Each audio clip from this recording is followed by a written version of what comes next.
Just can't throw love away. No, I feel like reaching for the sky. Say it again, say it. I feel like reaching for the sky.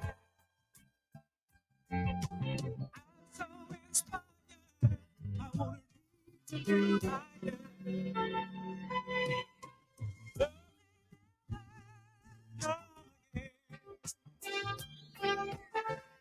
I'll be your love and your friend. Yes, I'll be your come again. Yeah, come again.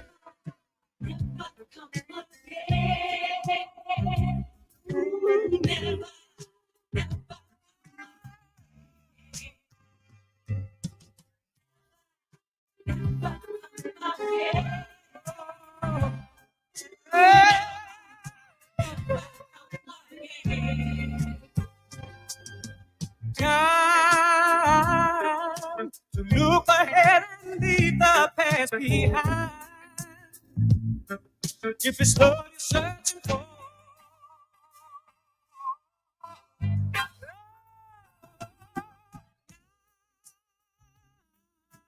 open up and love will show you how. Girl, it's you that I know. Hey, you that I know. Oh, I hope that love will stay. Just can't throw love away.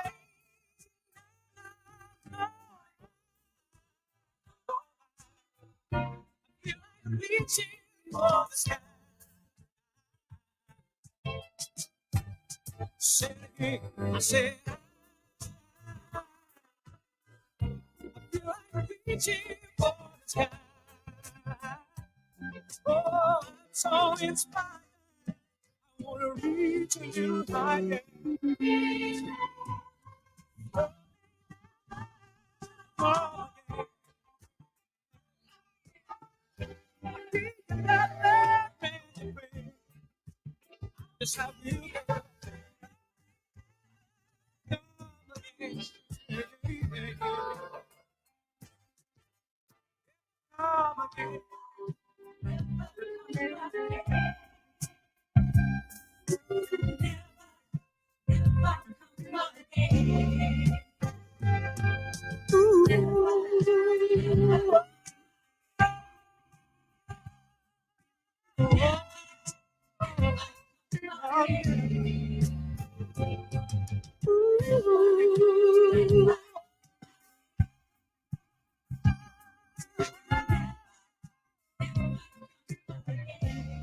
Well, I'm reaching for the sky.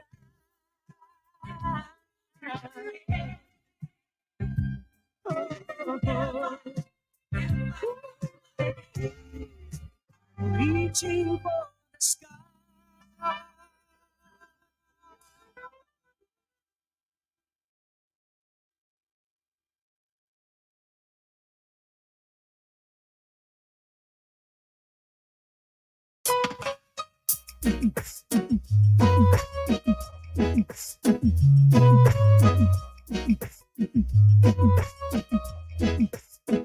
I was her, she was me. We were one, we were free.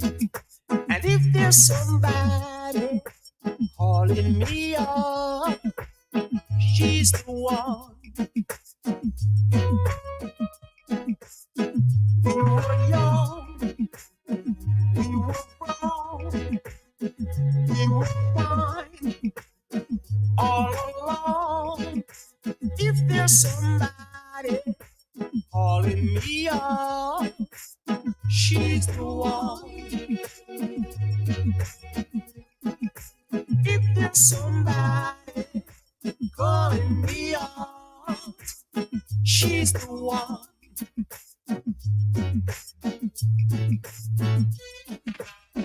When you get to where you wanna go, and you know the things you wanna know, you're smiling.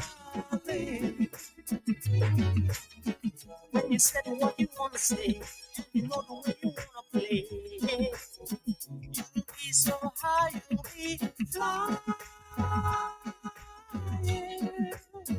Go to sea, we'll be strong. I'll we carry on. 'Cause if there's somebody calling me on, she's the one. If there's somebody calling me on, she's the one.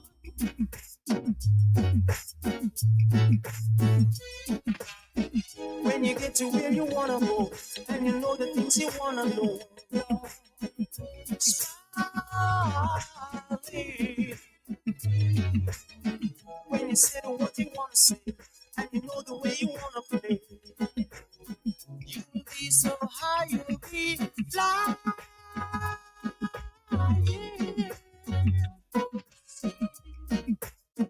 We'll be strong. I know we carry on. 'Cause if there's somebody calling me on, she's the one. She's the one. If there's somebody calling me on, she's the one. She's the one. If there's somebody calling me on, she's the one. She's the one. If there's somebody calling me on, she's the one. She's the one. If there's somebody calling me on, she's the one. She's the one.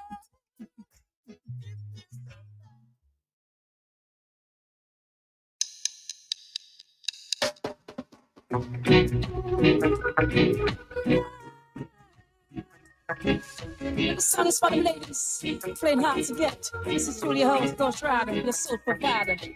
Wishing out for your love, dance you lady, don't you? Won't you touch me, baby? Wishing out for your love, my dancing baby. Please touch me, baby. All my life I've starved for love, but behind my mask of pride, Lord, I hide from the ones I truly love. Too afraid to let go, I just suffer from within. And just when I was in need of a real true friend, girl, I looked around and you were gone. Suddenly I felt, oh,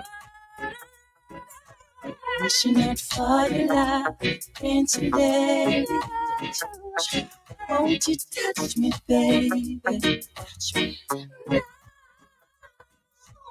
Wishing out for your love, my dancing baby. Please touch me, baby. All my life I play this game for fun, but now what I need, share it with someone. I'm reaching out to you, removing my mask of pride. All I ever need is here by my side. I'm begging you to stay, 'cause I can make it on my own. So please don't deny. Wishing out for your love, and today, won't you touch me, baby? Touch me. Wishing out for your love, my dancing baby. Please touch me, baby. Reaching out for my hands, yeah. Just right up for the lady, yeah. All you gotta do is touch me. Reaching out for your love, ain't you, lady? Don't you? Won't you touch me, baby? Touch me. Reaching out for your love, my dancing baby. Please touch me, baby. Touch me. All my life.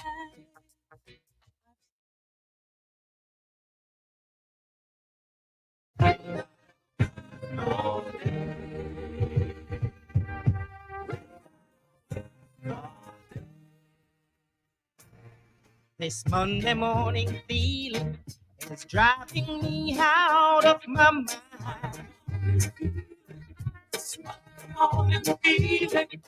Monday morning feeling really brings me down. I ain't lying. But if I didn't work long, I wouldn't have sent to take care of my children. I'm not paying rent. The way things are expensive, can't afford to even rest. Oh boy,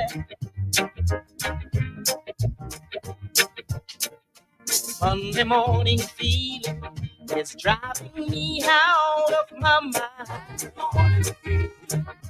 Monday morning feeling. When Tuesday, Wednesday, and Thursdays come, this lonely feeling seems to linger on. Monday morning feeling. The best day out of all the week is Friday when you're paid. Saturday you go shopping, Sunday you lay in bed. Then Monday morning come again, it makes you feel so sad. Oh boy.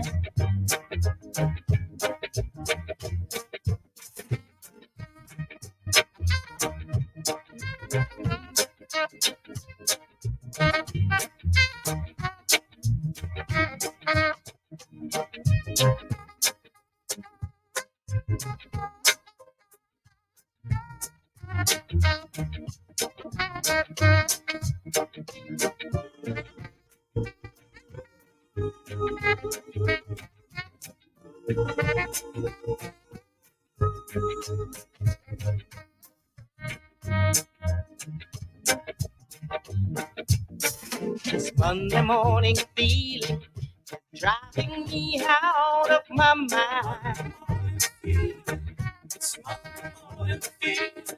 When Tuesday, Wednesday, and Thursday is gone, this lonely feeling seems to linger on. This Monday morning feeling. The best day out of all the week is Friday when you're paid. Saturday you go shopping, Sunday you lay in bed. Then Monday morning come again, it makes you feel so sad. Oh boy, I can't stand it, this lonely feeling. Oh yeah, I can't stand it. Oh boy, alright, morning.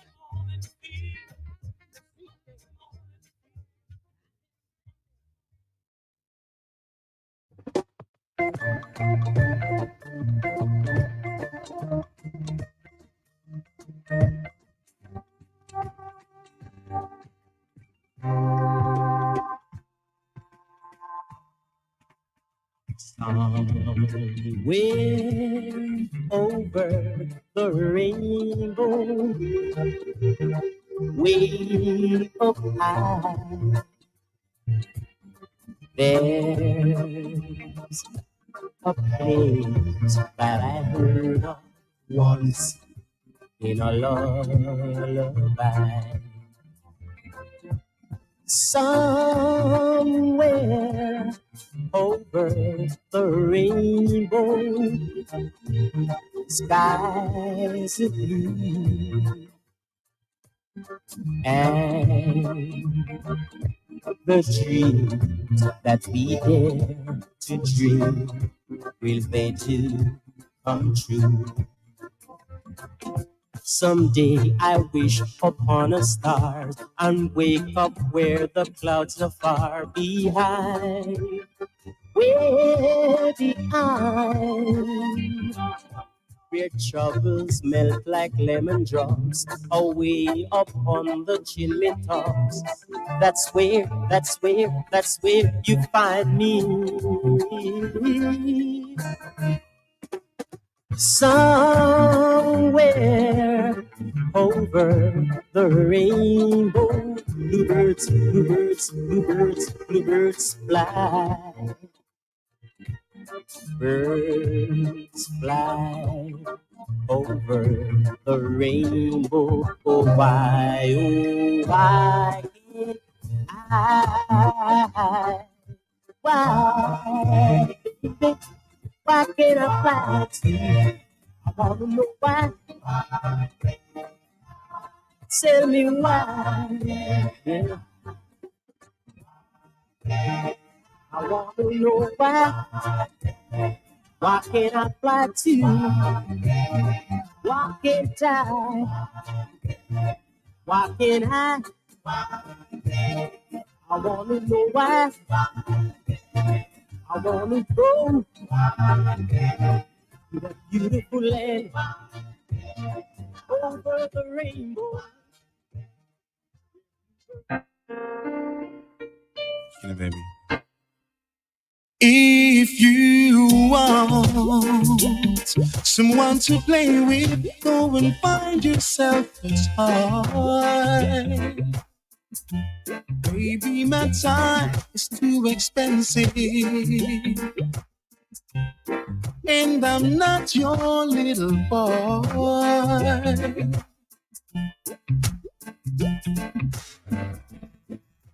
If you are serious, don't play with my heart, makes me furious. But if you want me to love you, baby, I will. Baby, I will. Tell it like it is. Don't be ashamed, let your conscience be your guide. No, no, deep down inside, I believe you love me, so forget your foolish pride. Don't lie to me. Life's too short to have sorrows. You're here today, gone tomorrow. You might as well get what you want. So go on and live. Go on and live. Tell it like it is. Don't be ashamed. Let your conscience be your guide. No, no, deep down inside, I believe you love me. So forget your foolish pride. Don't lie to me. If you are serious, don't play with my heart, makes me furious. But if you want me to love you, baby, I will. Baby, I will. I know the powers are here with us. Oh, God. Don't be ashamed, let your conscience be your guide. No, no, deep down inside, Greetings, point one and all. I believe you love me, so forget and your direct. Hope that you're foolish hearing okay. pride. Don't lie to me, tell it like it is. Don't be ashamed, let your conscience be your guide. No, no, deep down inside, I believe you love me, so forget your foolish pride. Don't lie to me, tell it like it is. Right. Right, we're going to our midday meditation this strong here on the galaxyofwe.net on the Blackniificent radio show. The midday meditation is a time that we take for ourselves to empower, to rejuvenate, to reconnect. I've been hearing some good reports back on the midday meditation. It is a practice that if we actually do incorporate this practice on a regular basis, and how easy it is to be able to instinctively cool and calm ourselves, be in control of our breathing, our physiology, to actually be able to relax, because a lot of our pains, a lot of our discomfort is based on bad posture, right? Bad posture for one, and also the tensions, because we are constantly putting our bodies under stress. So even if you check yourself right now, you think, okay, then let's sit straight. How many of us would have to readjust ourselves? How many of us would have to readjust ourselves? Hmm? So even in that way there, you know that you are obviously out of line, out of sync. So can you imagine now if that was with the whole of your disposition, your body, your mind, your actions, your thoughts? And in us doing our meditation, we are able to give ourselves that full appreciation of balance, realignment. So even if we're addressing certain challenges that we may be facing, just to realign it, realign ourselves. So we take this time to do that. So as we reach the midday point of the day, the highest point of the day for most of us, that we give thanks for life itself. Thanks for life. So we start with the controlling of our breaths by possibly taking a few deep breaths, not holding it, but allowing it to flow, and each time to relax, to visit each part of our bodies, to allow it to relax in itself. So even if you have pain and discomfort, you can actually turn to it and say, I see you, I feel you, and I give acknowledgement that you are there. But allow yourself to ease that tension from within, and then it shall be reflected on the without as well. Okay, so let's do this then.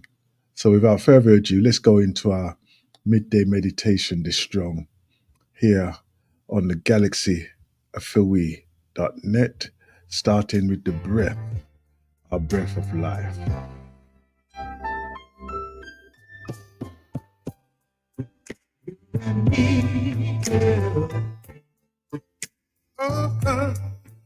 For a long way, and I'm so proud. I'm so proud. You and me, girl, go a long way.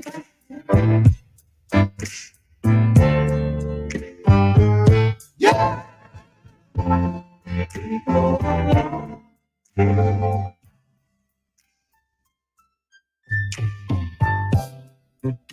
I remember when loving you wasn't easy. It wasn't easy, baby. But I stuck on in there with you, and we made it. Sugar, we made it through it all. Now let's keep it up, 'cause I ain't had enough. No, no.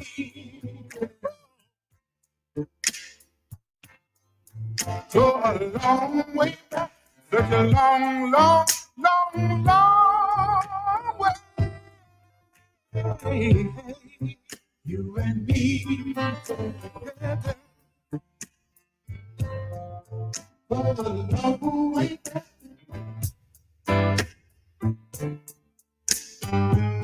Yeah, we go a long way back.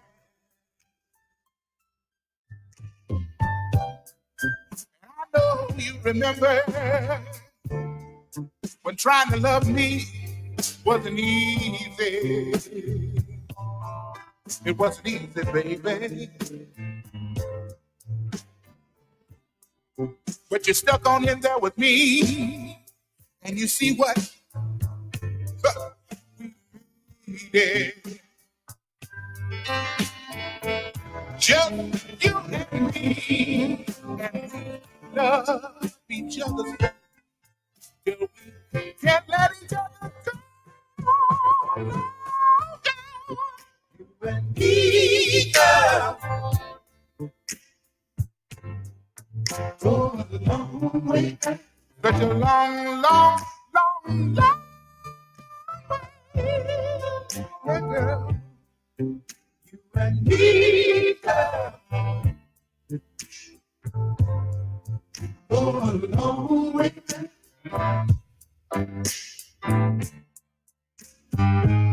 Yeah, we go a long way.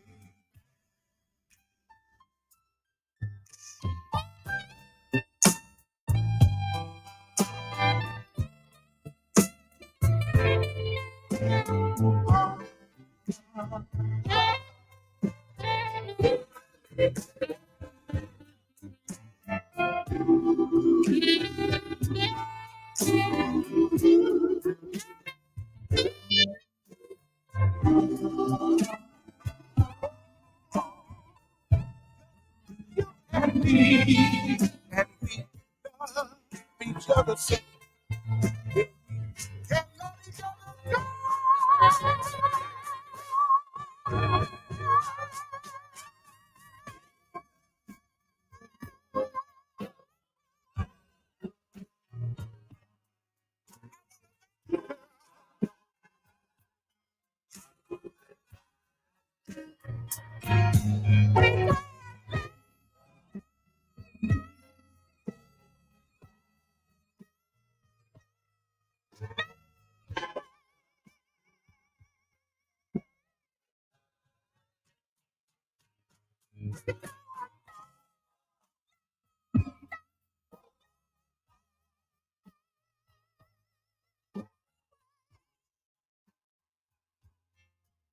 Was one pulled in, isn't it? You're in tune to the midday meditation here on the Galaxy of the Week.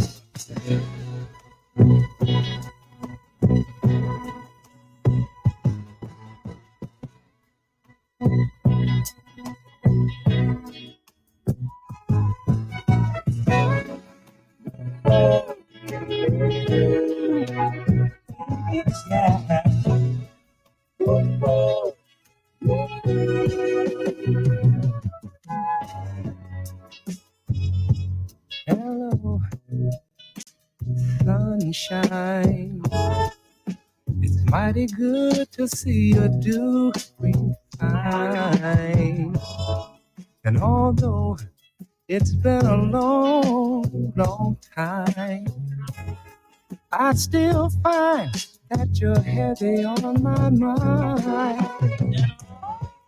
I see you feel looking good. like I knew you would. There's only one thing wrong with you. It's not fading away. And the sky is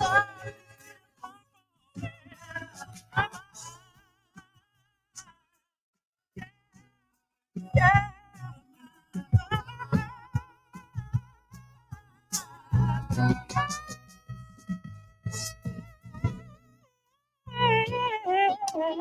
Yeah.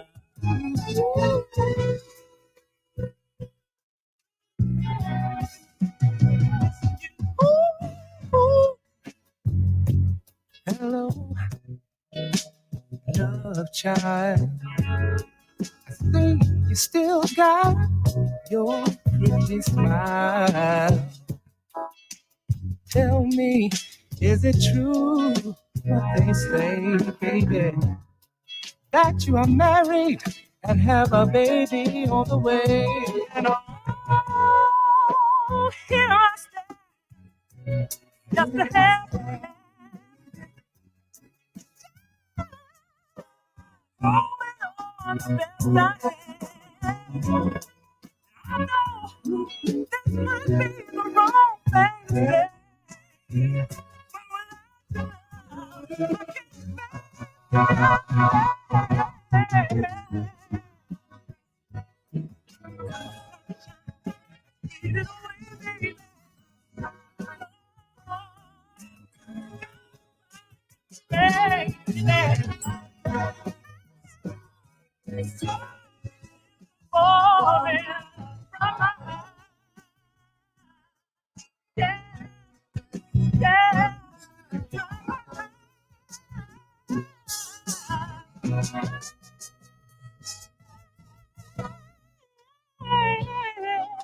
yeah.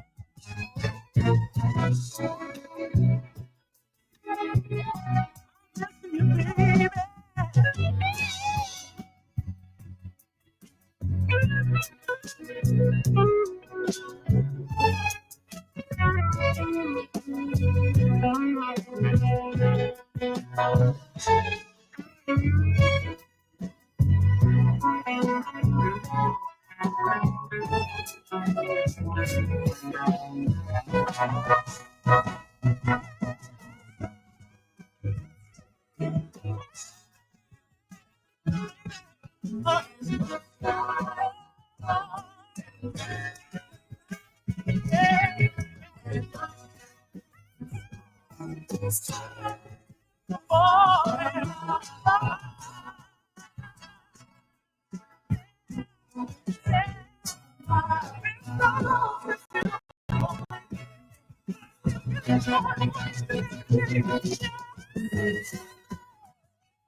Good side.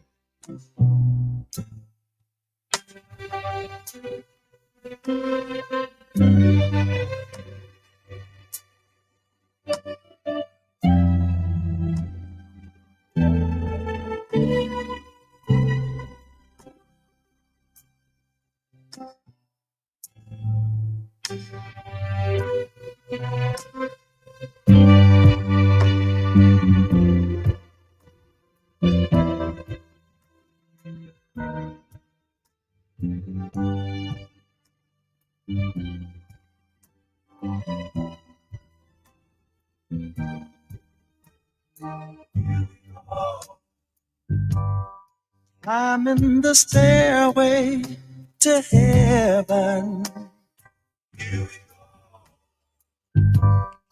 walking the road of ecstasy.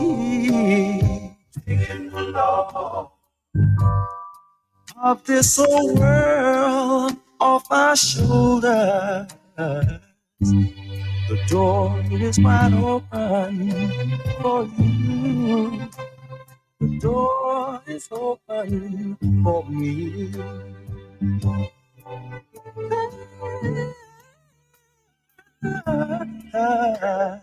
Here we go. Still in a moment of pleasure. You and I, we're gonna find the pirate's treasure. Here we go.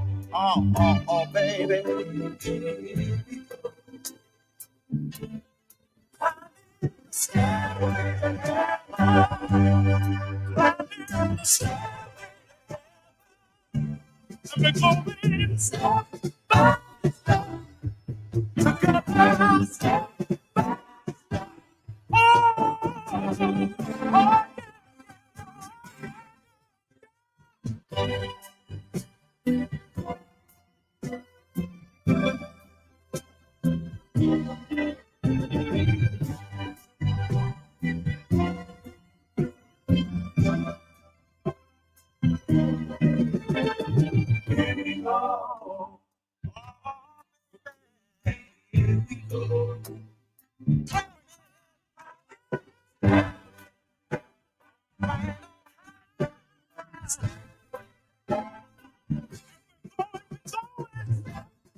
Put your head on my shoulder. Don't you wanna go? Don't you wanna go? We go out and we gon' find.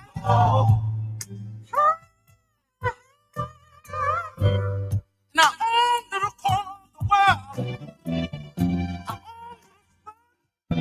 Don't you wanna go? Don't you wanna go? Don't you wanna go? So baby, don't be just sweet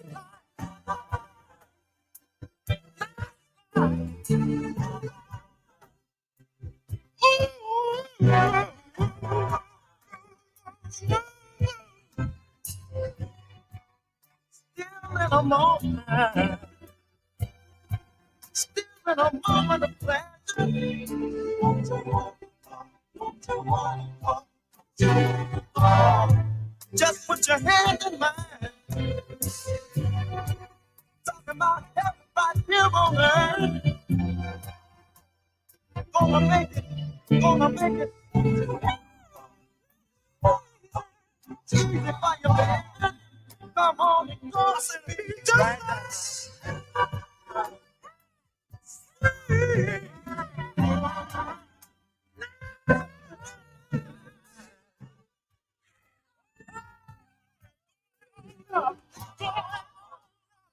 Be just like walk with me, 'cause the door is open. Talk with me. Come on, baby.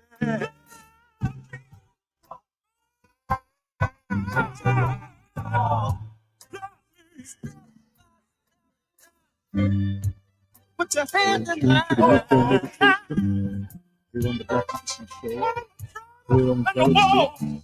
AFOE.net.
Many days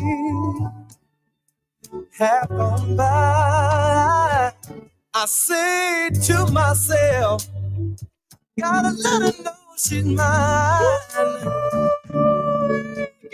Waste no more time wishing you were mine. If it's what I'm gonna do, I'm gonna walk right up to you, baby. Say I love you, baby.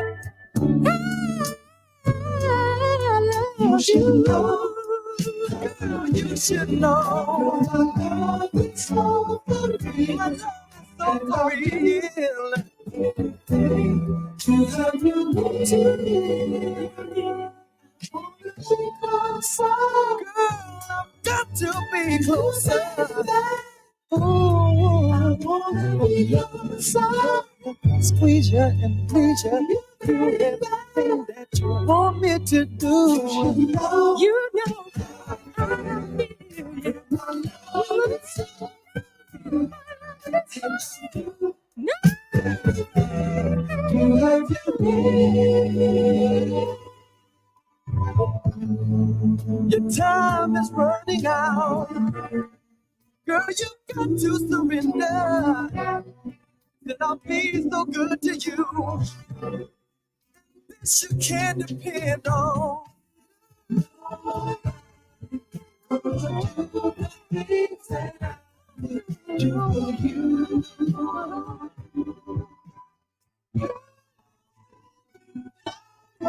Every day. I'll send you flowers every hour.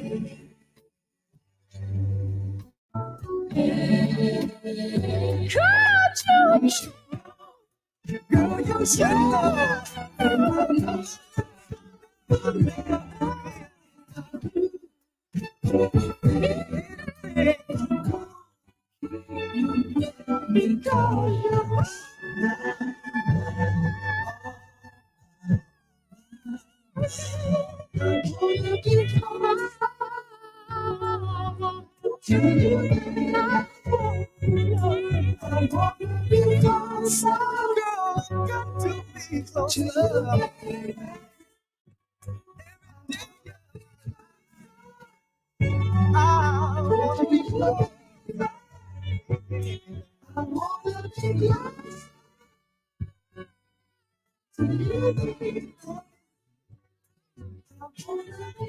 So true, so true. Well, this is Tim. Yeah, J.A. Wait a minute, wait, please. Don't hang up on me. You see, I know you've been going through some changes, but I've been going through some changes myself. I've been walking the floor, can't sleep, slamming doors, darling. I mean, this is just a drag. It's gonna be close. I can't get over you. I can't get over you. I've tried. Oh, I can't get you off of my mind. This feeling I have for you. It's strong indeed, with a flame that I try to do without you. But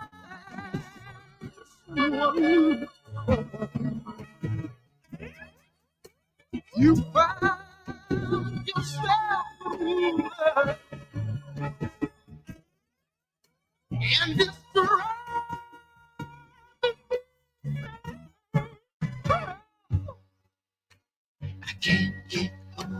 baby.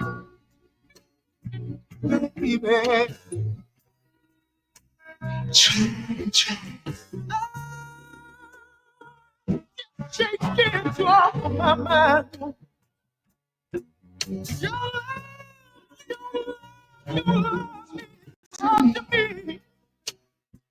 The light is set. And the light gone.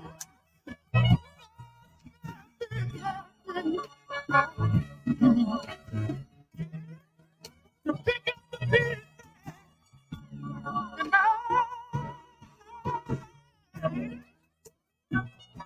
see you need it. No matter how I try, I can't.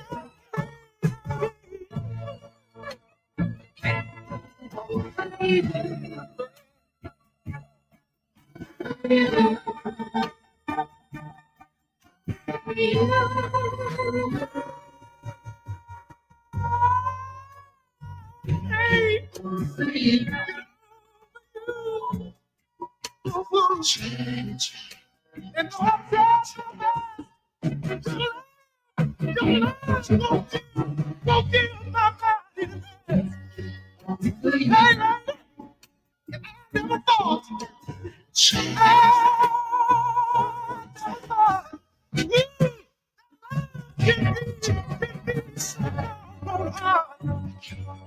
To be the I called you.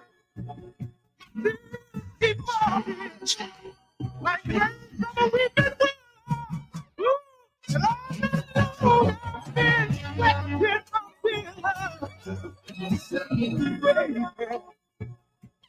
I can't shake your love. Keep telling me someone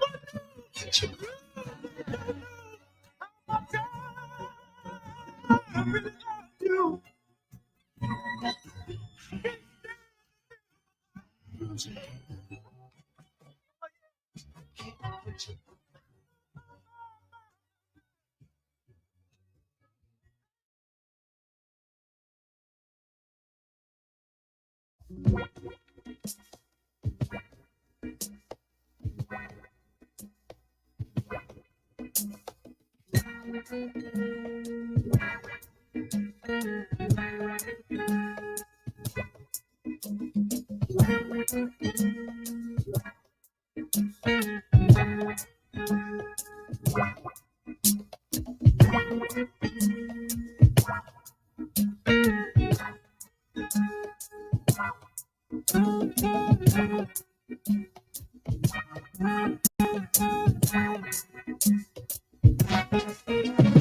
When I'm away from you, boy,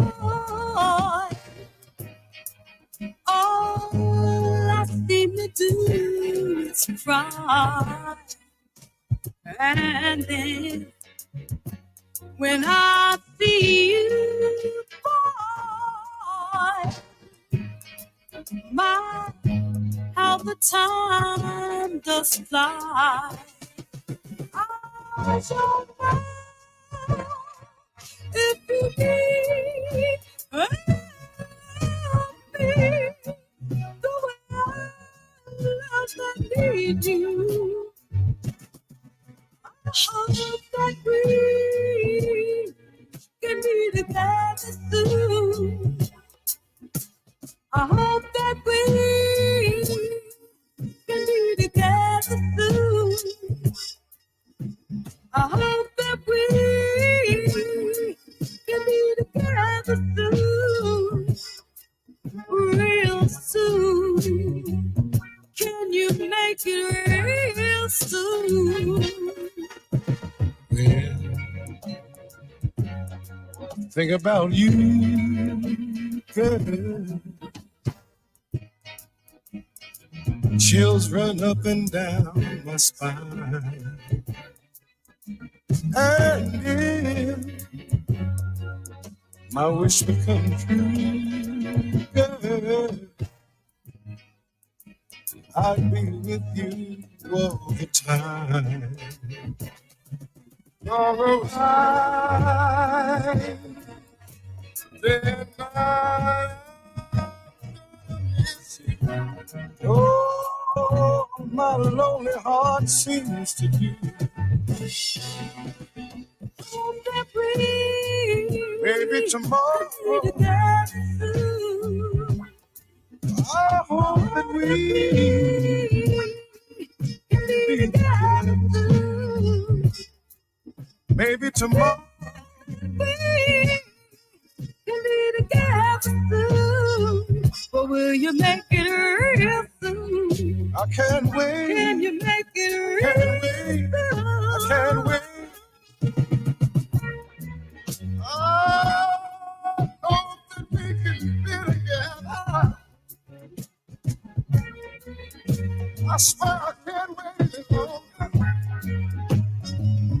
Every day my love grows cold. So baby, and I'd like to make it.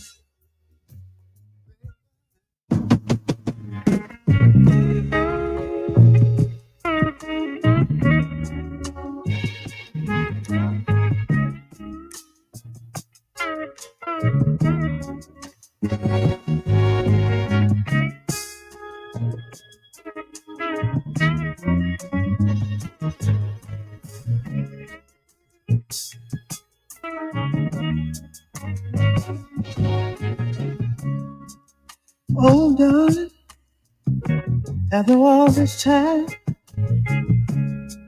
it seemed to me, girl, to be changing your mind. We don't talk no more like it used to do. What in the world has come over you? Huh, baby? Can't be. Tell me, baby. I wanna know, baby. Let somebody say, baby. The clothes back, baby. I want you to go, baby. Baby. Listen here. Lately I felt that you avoided my conversation. You would turn on the TV, yes you would. You needed aggravation. I just don't know what I've done to you. But whatever it is, child, I hope one thing can't be true, and that is, no, can't be.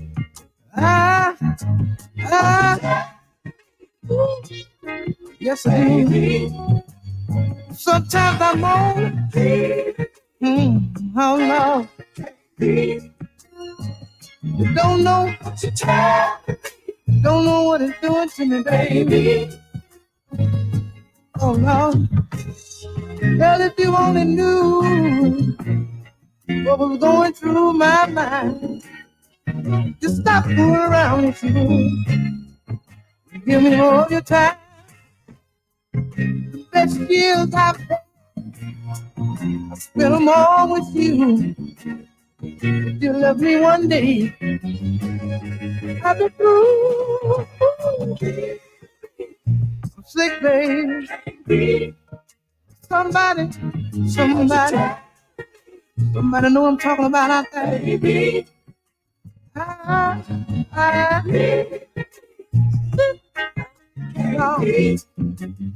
I know it's gonna be like in the days. I'm gonna be here with the neighbors. You know how the neighbors talk. Old Tom over there, he want you to leave me in the house. And old Mary down there, she don't know what you're talking about. She think I'm cutting up on you, baby. All right, we have one more entrance into the midday meditation, and then we shall be moving into our ancestral voices.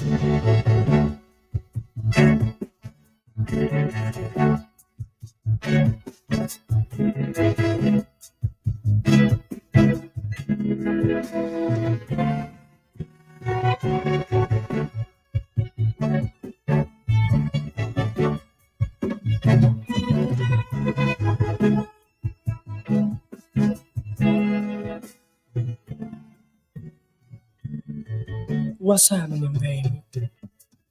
Did you miss me over the weekend? If you did, I'm sorry. But now that I'm here, I don't want to bore you with a long, irrelevant conversation. But you see, Doc, I think it's about time for me to get real serious about you. Because if someone was to rip me off for you, I couldn't account for my actions afterwards. And the way I feel, knowing that you should have been mine all the time.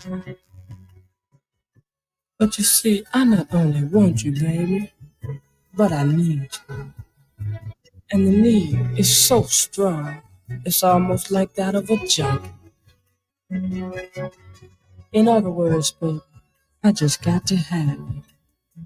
Listen to me, darling. Please, listen to me.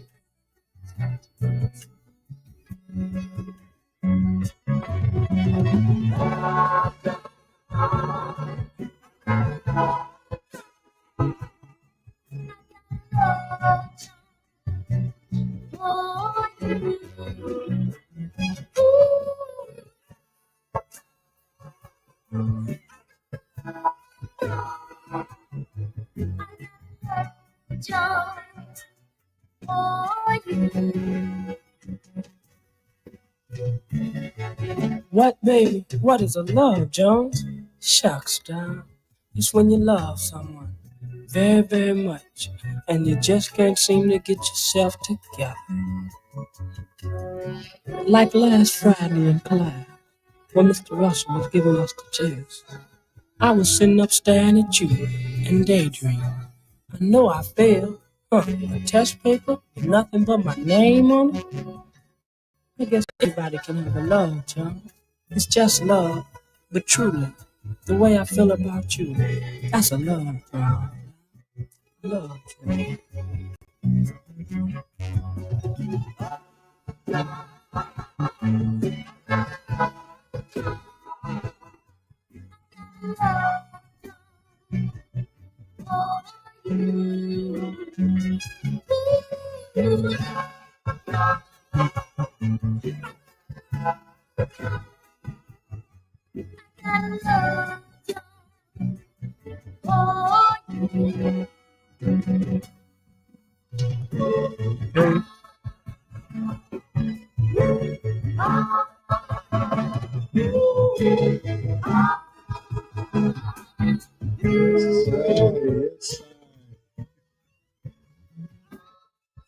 Self-indulgence is strong in the midday meditation. Some of those classics of my time, anyhow. Some of the classics of my time. Anyway, let's go into our ancestral voices this strong here. Now that we've set ourselves into a good mood, I think this ancestral voice is this strong. You're gonna have to take out your notepads and pens, right? Because this is some serious movements on this one. Serious movements. And we need to take some notes of this as well, right? And by the way, all of these clips, or most of the clips that I've shared with us on this program and on previous programs, and the previous programs that have been recorded, are available on the Blackniificent Radio Show on YouTube, and also via the Facebook as well. Okay, if you want to put any questions or anything, or requests, or even make a comment, good, bad, or indifferent, you can do it through those mediums as well. Okay, so let's go straight into our ancestral voices this strong here on the galaxyofthewe.net on the Blackniificent Show. And this one here, I want to bring into this mix here that business. How are we going to start a business, right? And what does it take to actually start that business? Let's just have a listen to this here, and let's just take some notes on this as well. Okay.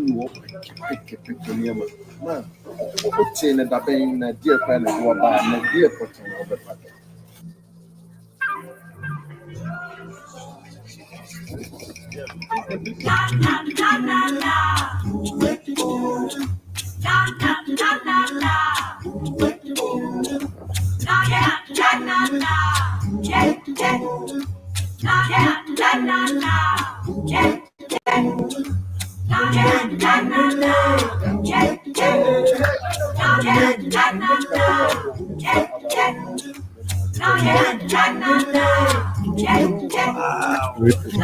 the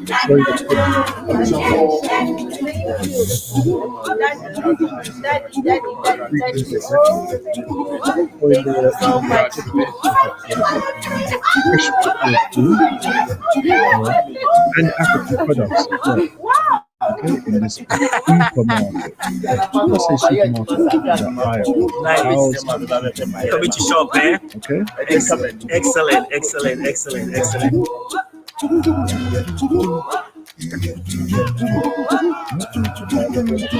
I mean, in Canada, something fresh.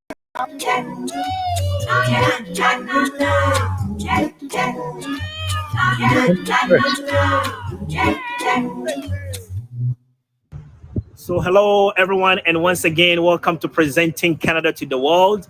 And today we find ourselves in Brampton, Ontario, Canada, and it's a grand opening of one of the biggest African stores in Ontario called M Fresh.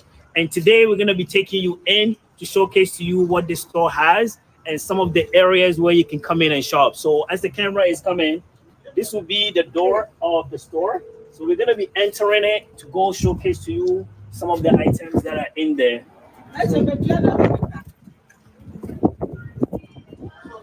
So as we come to the store, this is the main entrance and the main opening of the store. It's such a very, very open area. I like the hardwood on the floor, very, very neat. So we're going to be walking you through one by one all the items that they sell and also interview individuals to showcase to you some of the items and what they're doing here. So we're actually here with the owner, which is Patricia, and she has a very, very specific item that she would like to talk a little bit about it. So Patricia, I'll give you the opportunity to talk about this product. Okay, so this is Gosiora, Okay, what and is it? it's palm oil, non-hydrogenated, so it's the healthiest form of palm oil you can have. The healthiest one. Yes, And what is it originated from? Ghana or Nigeria. Nigeria. Wow. Nice Nigeria. Okay, so what is the difference between this and the regular palm oil? Oh, that's a difficult question right now. Probably this is organic. It's organic. Organic, I see. Everything is So this is organic. So make sure when you come to the store, you actually look for this red palm oil from Nigeria. Very, very good. So Patricia, it's a good time to actually talk to you. And what motivated you to actually open this store? It's this store actually belongs to myself and my mom. So Mom, we're okay. doing this together Okay. Okay. What was the inspiration behind it? What motivated you or what inspired you? to bring down prices. Okay. I like to talk about our membership subscription. Okay. So we have the gold for $99.99 per year, and then the silver for $59.99. And then when you do register, you get discounts on the total, which is year round. Mhm. And what does you customers, what they expect to get from this store when they come here to shop? High quality products. We are trying to trim down the prices too. So Okay. do become a member; it will help. It will help. Yes. And can you talk a little bit about the location? Because it's very, very important for people to know and the address. We're in Brampton, 279 Queen Street East. Yeah. M Fresh Unit 7. Freshman 7. So there you have it with Patricia. And make sure you make your way here to purchase from this area. The price is very good and also the food is of high quality. So you can't go wrong.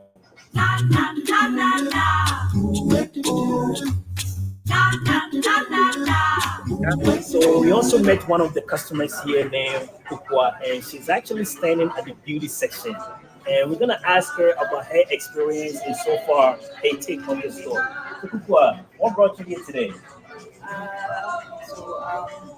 I'm coming to shop. Coming to shop. Okay. Yes, I live in Brampton. So when I heard that there's an opening here, I just decided to pass by Okay.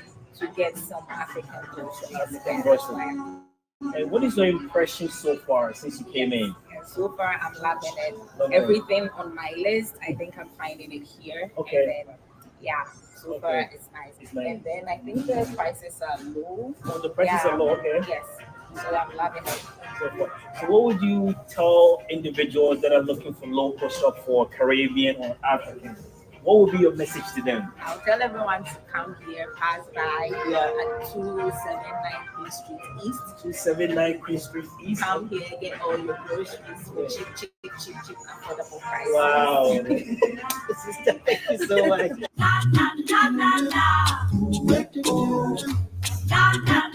So we also have another customer here, and she's from Nigeria. So she's gonna give us a different perspective about M Fresh stores. So what brought you here today? What brought me is the fact that my daughter's friend is opening her own store. Okay. And I'm so happy for that. Mm-hmm. And I've looked around, I see beautiful things. Wow. In fact, I just bought some of this stuff today. And they are more reasonable here. Price. The price is more reasonable. Right. So I would recommend this stuff for anybody. We drove a long way to come. Okay. And we always come by when I need to do my groceries every Yes. other Friday. Yes. We'll be back. Right. It's beautiful. It's really nice. And the price is reasonable. And they are mostly organic. Organic stuff. Which is Yeah, that's amazing. That's amazing. And how is the location in general? You like the location? It's beautiful. It's just a little difficult to see Right. from the outside. But it's close to the 410. 410. Yes, 410. yes, I yes, always yes, see. I used to Yeah. follow 140. Yes, yes, yes. But it's close to 410. It makes it very Makes it convenient. very convenient. Yes. Just as soon as you exit 410 on the Yeah, way. it's opposite the McDonald's. Yes, exactly. Yes. And last question: Ghana jollof or Nigeria jollof? Oh, of course. Nigerian jollof any day. All right. Thank you so much. Don't worry. We are sisters and brothers, right? For sure. The Ghanaian jollof and the Nigerian jollof. The same rice. All right, thank you.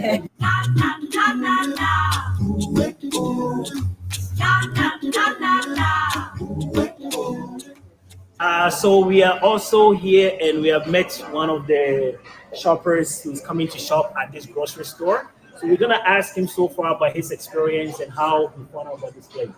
Sir, you don't mind introducing yourself? What's your name? My name is Kuma Binta. Kuma Minta.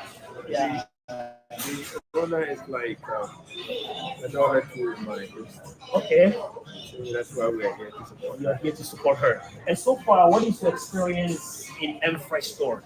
What is your experience so far? I think it's well set up. It's well set up. Yeah. We hope that it's very successful. Very successful. So if individuals were to come here to buy items, what can they expect at this particular store? What can they expect to get in the store? We have good customer service Good customer service, okay? as well as fresh food, Fresh food. What? Any examples that you can give me? bread, Bread, meat. meats, okay, fish, yeah, plantain, yam, and all those things. Yeah. So this is where you hear from one of the individuals that is coming to shop. He's very, very happy with the setting and also the freshness of this particular store. So definitely, if you are in the area or wherever you are, make your way here to also come and purchase some of these goodies. So thank you very much for your time. Thank you. Thank you.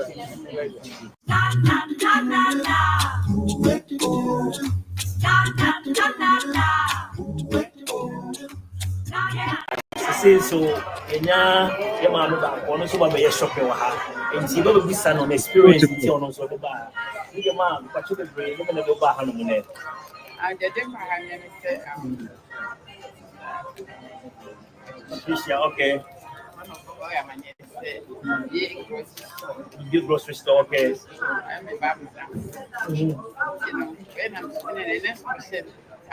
Okay.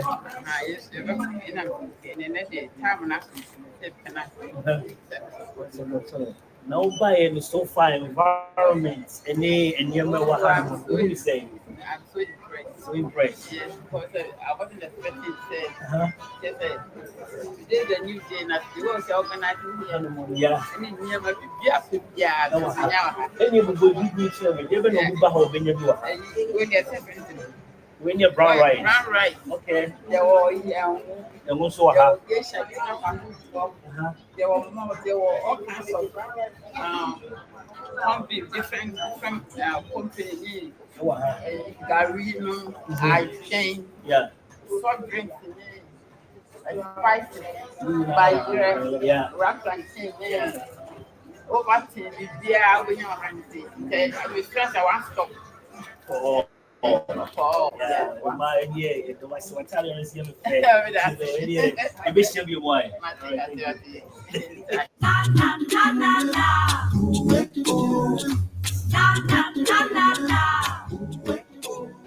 Yeah, so pretty much we are on site at the M Fresh, and we met Michael, who came to do grocery as well. Yes. Michael, can you tell us about your experience so far at the M Fresh?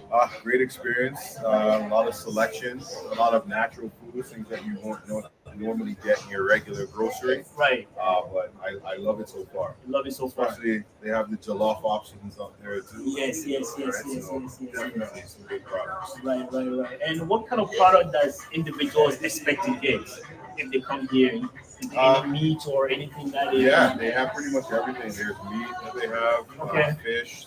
They have a ton of selection in the back. I've seen some dried fish back there as well. But yeah, tons of things. You need to care for your body, right? Everything is there. So everything is there. Tell me a little bit about the location in particular. This location is always very, very important too. Yeah, great location. You can get here. It's easy. It's right off the highway, right off on Queen Street, right? Yeah. 279 Queen Street East. So I think it's a great location. Yeah.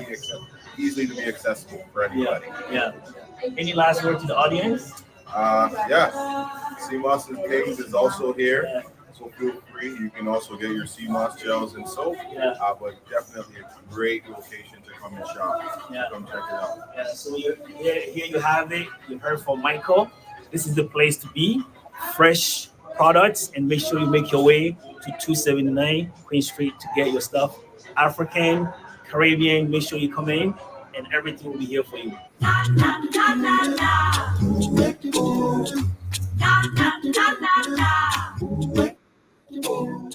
Yeah, so we have another customer that came to shop at the M Fresh, and we're gonna ask him for his experience. You would like to introduce yourself and your name? My name is Udoka Oyeka. Yeah. So what brought you here today? Well, I came to support my friend Patricia. Okay. I've known her for a little while. Yeah. I'm in the film business as a director and a producer. Okay. And I think she also has a background in that. So today we came to support M Fresh, came to support Patricia. So what is your take so far in terms of the store, the arrangement, and everything else? What is your take? It has everything. Okay. As an African, you know, whether you're Ghanaian, Nigerian, West African, African in general, whatever you need is here. Wow. You know, so I mean, I already got my stuff, what I needed. Yeah. But anything from palm oil, to the sauces, the spices, Gary, but everything is in here. Is stocked. It's fully stocked. So you can get everything you want. So what would you like to tell the audience or anyone that would like to come and shop? What would you like to tell them? Any African that's around Brampton, Toronto, Ontario. Yeah. This is the place to be. Get all your needs. M Fresh. Yeah. M Fresh is here for you. Bro, thank you so much, man. Appreciate it. All right.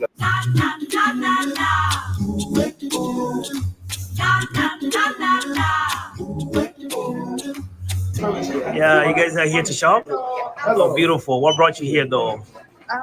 That's my friend, so I just came over here to support her. To support her. Yeah. Nice. And what is your view so far when you enter? I'm amazed. This place is actually very nice and clean, and it's not the typical African store that you see everything. Oh, wow. So what would you like to tell other individuals that would like to come and shop here? Everybody should come. The stuff is affordable and very nice and clean, and it's a nice place to be. All right, thank you so much. You're welcome. All right.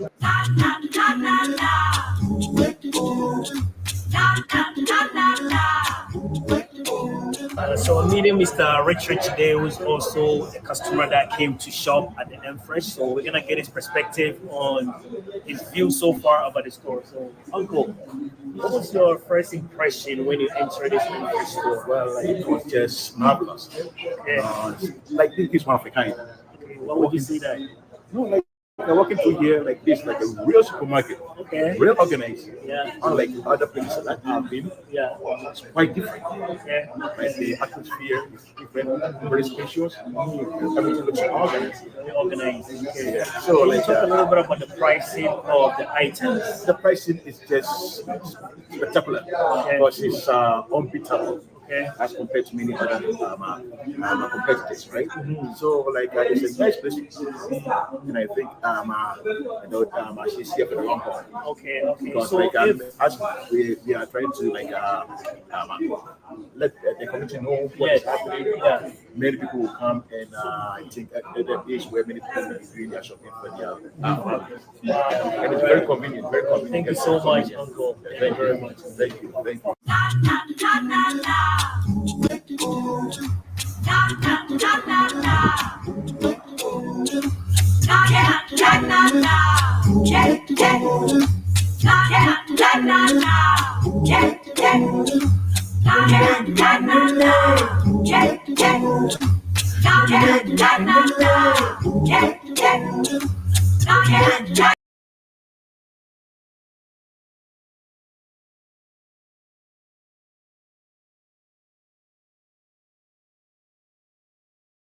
No, no.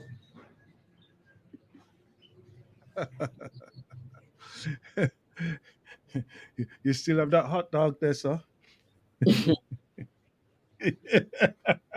Because it's only dog you talk to like that, you know. Greetings, greetings, greetings. Greetings, Brother Aston. Greetings, Blackniificent family. Right, right. As it stands at the moment, we are only broadcasting on the YouTube and the Facebook. At this Okay, particular I can see that because I couldn't get hold of you otherwise. yeah. So I know that they're trying to reconnect in one way or another, right?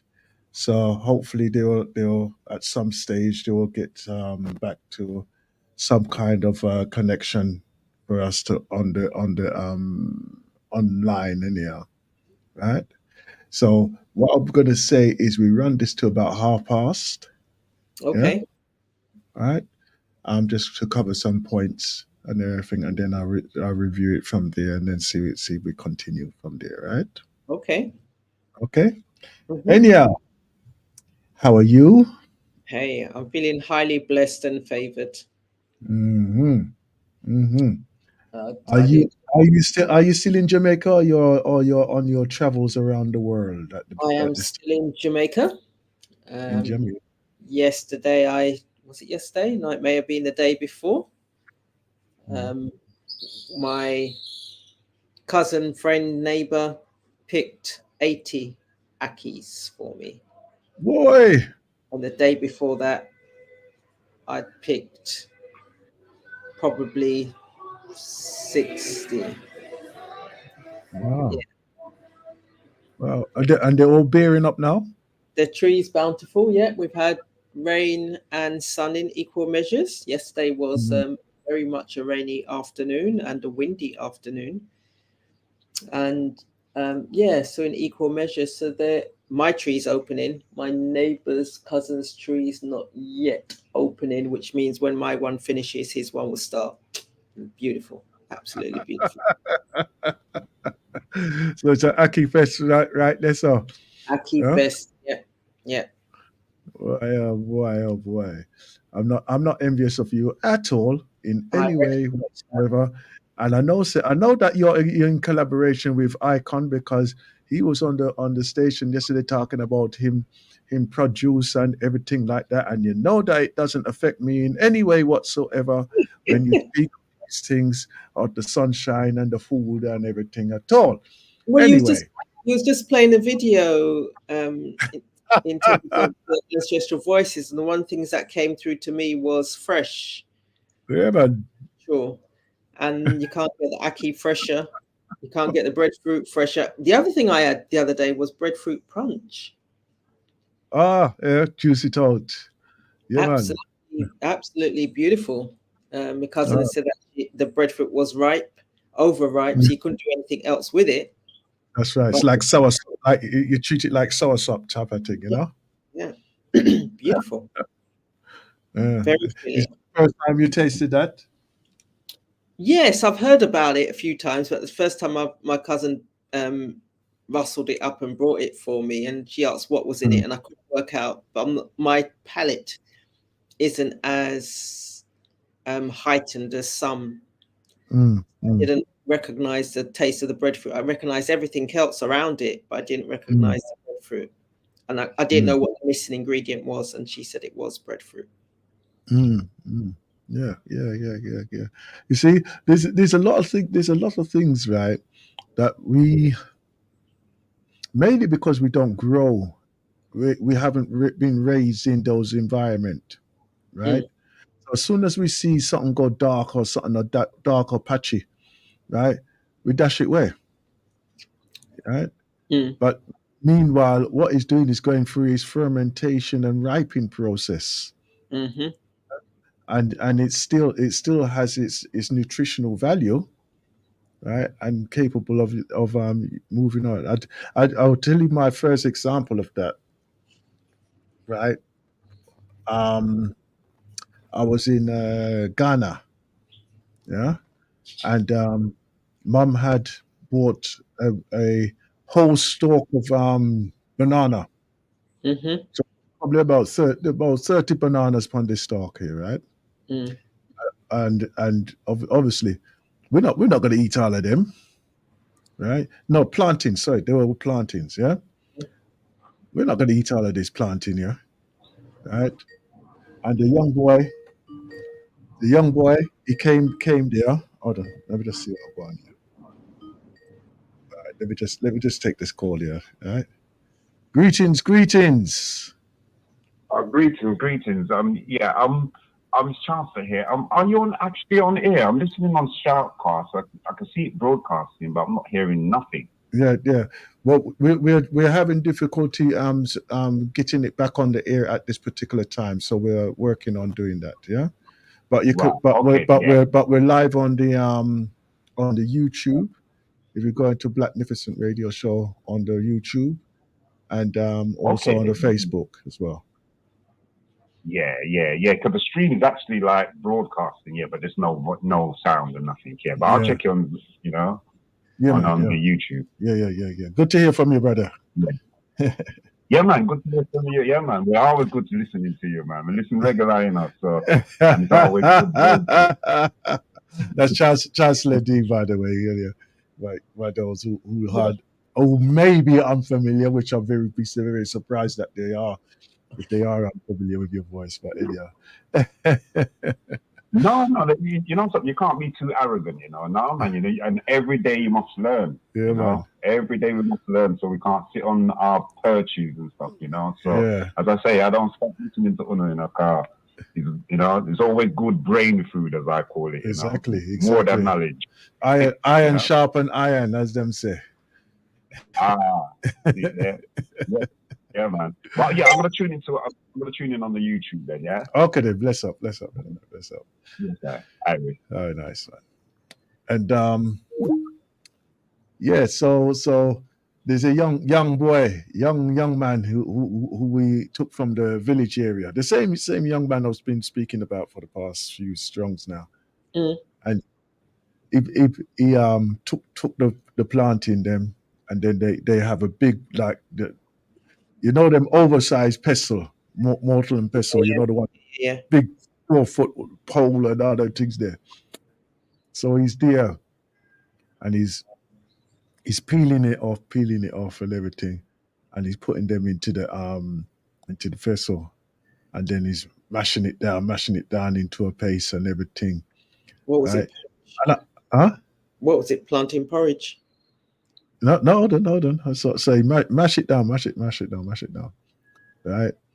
And then he put some coconut milk with it too, right? And then you just start stir it up and put some few herbs and spice with it and everything. What he handed it to me, it was like the sweetest. It wasn't exactly like a banana milkshake type of thing, but it was that plantainish, earthy thing. Listen, and I just look upon him and I go, you don't know what you just teach me. You don't know what you just teach me. It's that we just dash away things like nobody's business, right? And here's this young boy teaching this old man a new thing, you know. And I thought to myself, my word, look on this now. So when I see them black planting there, that is what always comes to my mind, right? But you see them, the one them with the skin just black up. So yeah. I think, so look on this now, look on this, right? And he said, yeah, he says what we would do would take some of them, and then like in school we would make it into like a paste, and then put flour with it and everything, and then we make cake out of it as well. Yeah. And I think, wow. Well, I was looking at him, I'm thinking, something, we dash where things yes are like nobody's business, Yeah.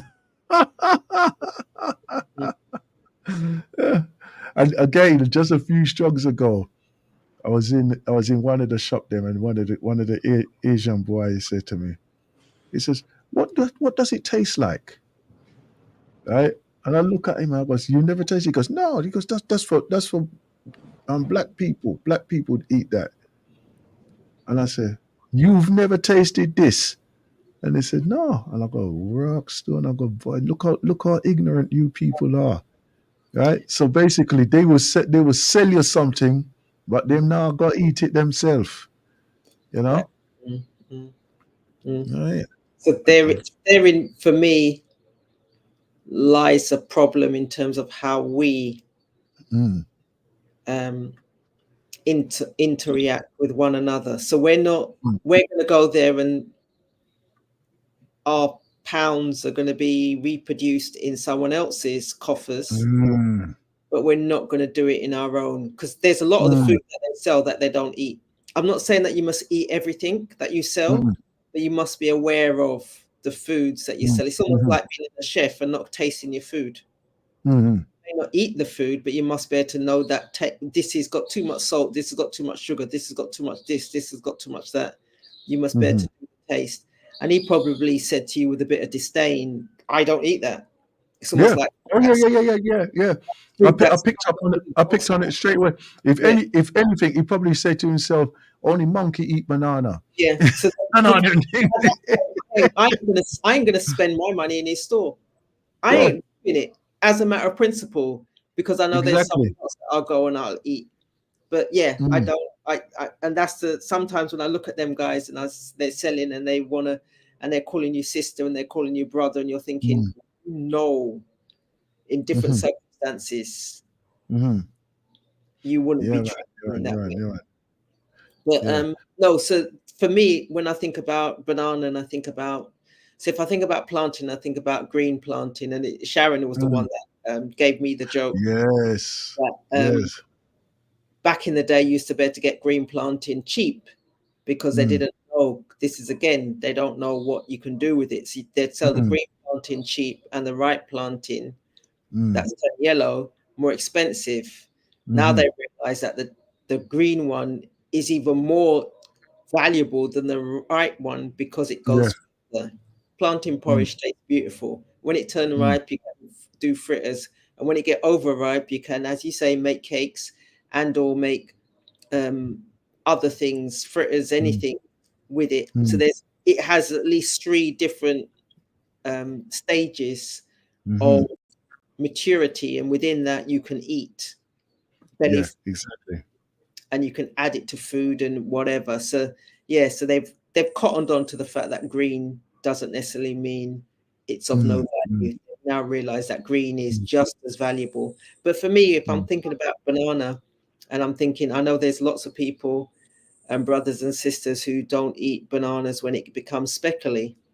Which, Yes.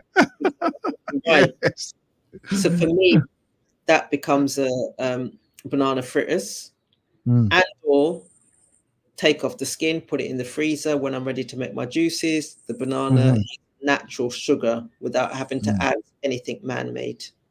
And that is you hit on something right there. So when we're eating a fruit, like for instance, like an apple, pear, any of them citrus fruit there, right?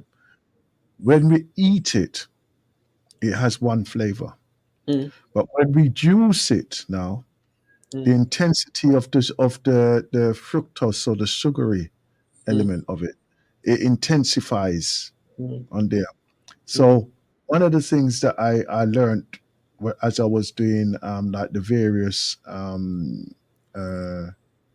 won't say dietary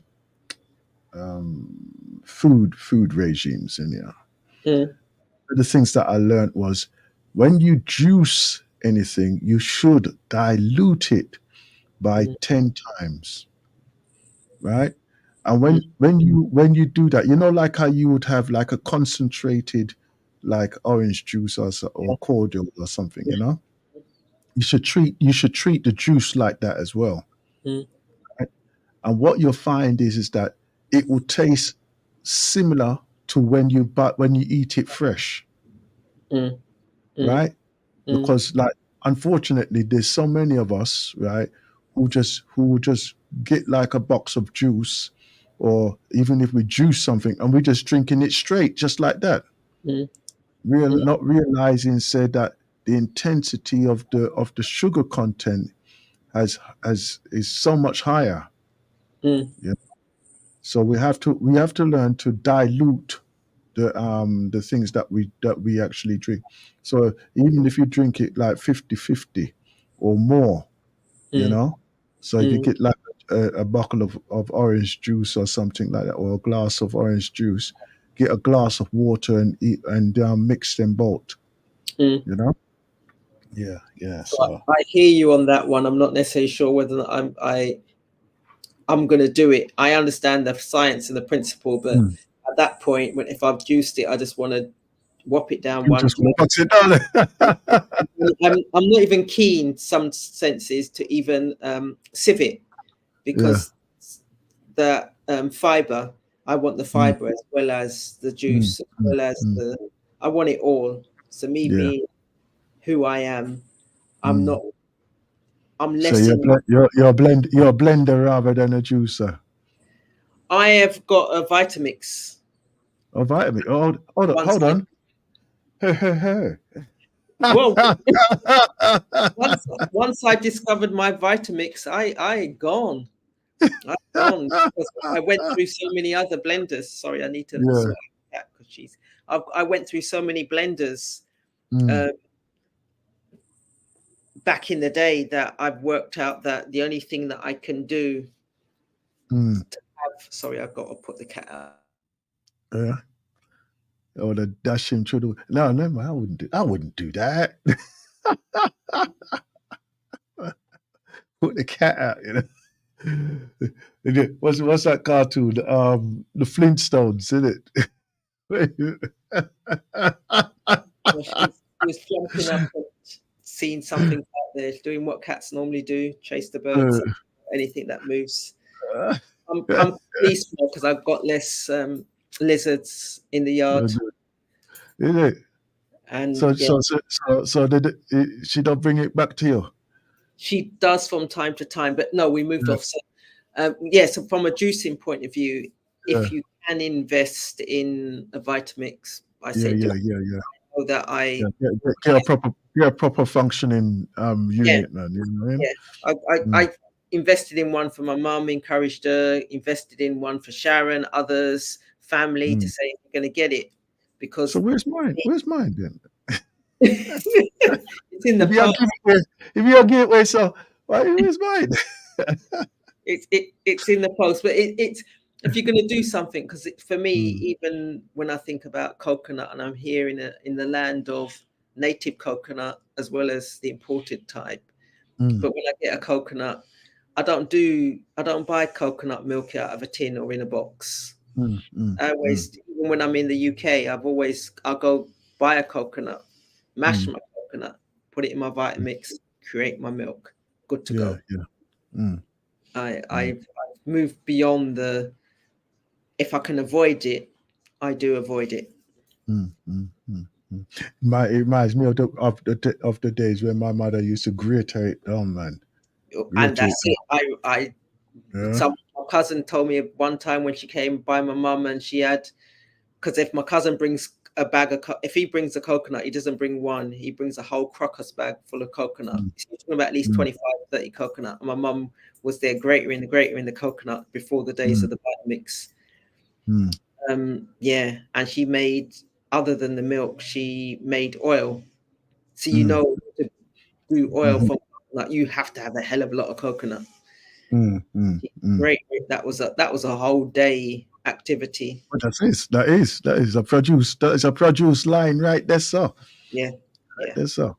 Yeah, man. Yeah. And like even skills like that now, right? I was listening to a podcast just the other day. All right. One man and two women. Okay. And they were talking about what they call them? Natty women. I think it's called natty women. I think it was called anyhow. Basically, what they were talking about was that housewives, right, that make things from scratch. Okay. Right, and I was thinking to myself, well, that's natural. That's natural thing, isn't it? You if you go and buy food and things like this, you go and prepare it yourself and whatever, And I'm going to tell you now, both the women were adamant that if they could find a shortcut, they would do that.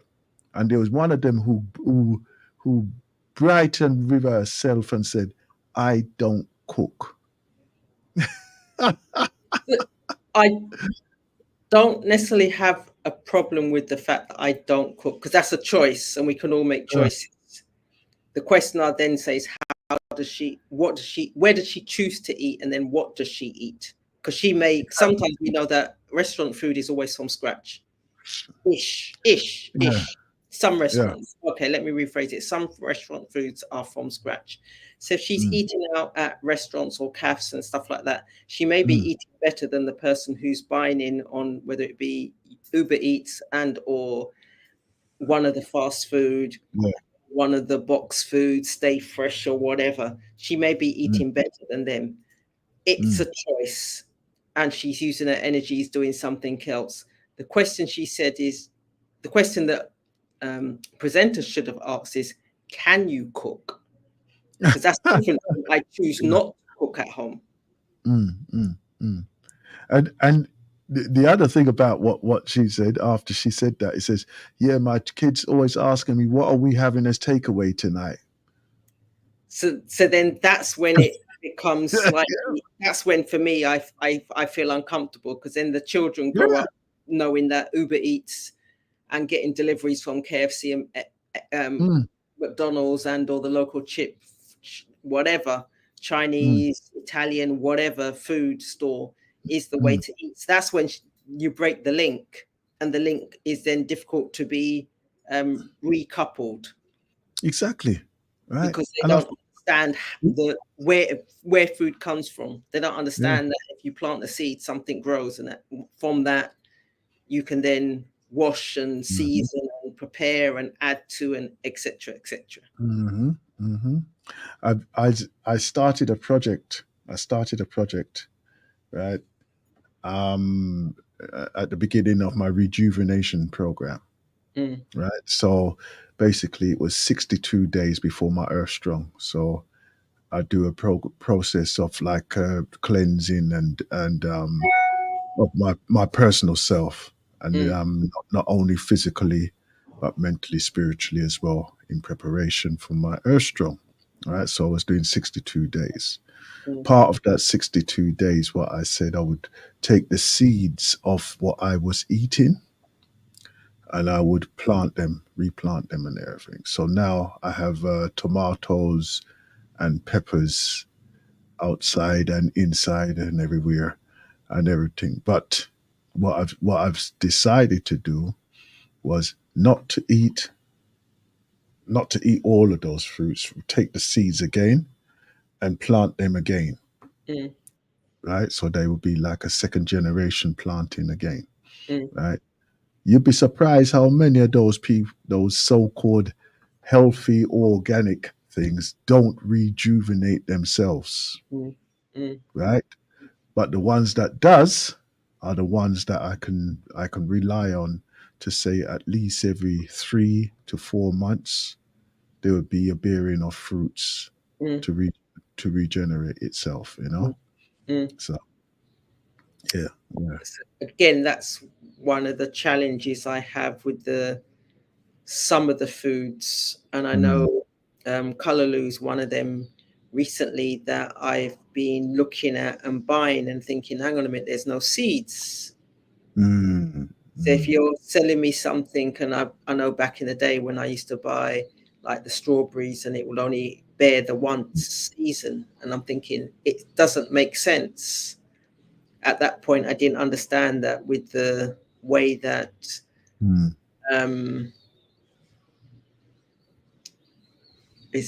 who's that nowadays? It should be asked if a person can make fire for starters before they can cook it. I'll read it out. It says nowadays it should be asked if a person can make a fire for starters before they can cook. True. He been giving some matches and bought himself and the house. That's why you're getting all these fires in the apartments now as well.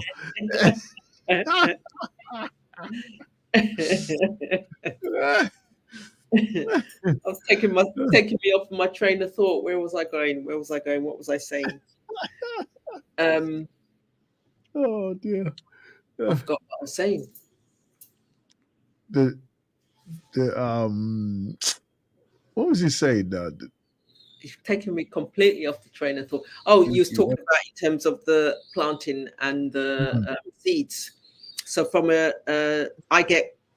I don't like if I'm buying something and it doesn't produce seeds, which is one of the reasons why I don't tend to eat grapes now these days, because grapes back in the day used to have seeds, which I didn't necessarily like eating, but I recognized it gave me an opportunity of reproducing, or gave that plant an opportunity of reproducing. So I've done similar to yourself, Brother Aston, in terms of my neighbor had planted some tomatoes, but they were just literally ripening on and no one was picking them and reaping them. So rather than it'd gone past the stage of being able to eat. So all I just done was pick 6, put all of them in some soil. One's coming up, and none of the others are coming up. So I recognize, say, okay, no problem. And then in another pot, what I've just planted was some of the callaloo. So I dried the seeds and planted some callaloo. It's not yet come up, so I'm going to just see what happens. But yeah, taking the opportunity to plant where I can. And Sharon cussed me anyway. She says that why aren't I planting when I've got soil? So it's not necessarily the soil. It's just the convenience. For me, it's a convenience and it's making space. So I'm doing that. I am planting. But the ackee tree that I could have been looking at on my right, looking straight in front of me, just slightly to my right. Mother cut it down back in the day, 1900 or whatever, because the root was coming underneath her house and she didn't like it. But I've got an ackee tree at the back of the yard. And the reason I've got the ackee tree at the back of the yard, because she just fling down the seeds when she was cleaning it. And that ackee tree, big tree that, like I said, 80 ackees on Monday, 60 ackees on Monday, and 80 ackees the day before the Tuesday. And I look up at the tree now, and there's more that can be picked until Saturday in order to get those picked. But yeah. The thing is, right, is that I started doing this because my mother was always one to collect seeds anyhow, right? So basically, I probably got half a cupboard full of different seeds in there and everything, ready for when we go home. It'd be interesting just to plant some of them and to see what comes up. See if they come up, if they germinate. Yes, see what comes up, and then when we look at children, when you look at children and they see the growth. That's right. Going back to the children, the woman who said her children asked, what are we going to eat, where are we going to order from? And when we look at the Uber Eats and we look at the various boys, women, men on scooters delivering food, you can see that there's a lot more people that now make the choice to have food delivered. But I like what Chance Dee said, that you can get seeded grapes from the veg and fruit stalls in the high street.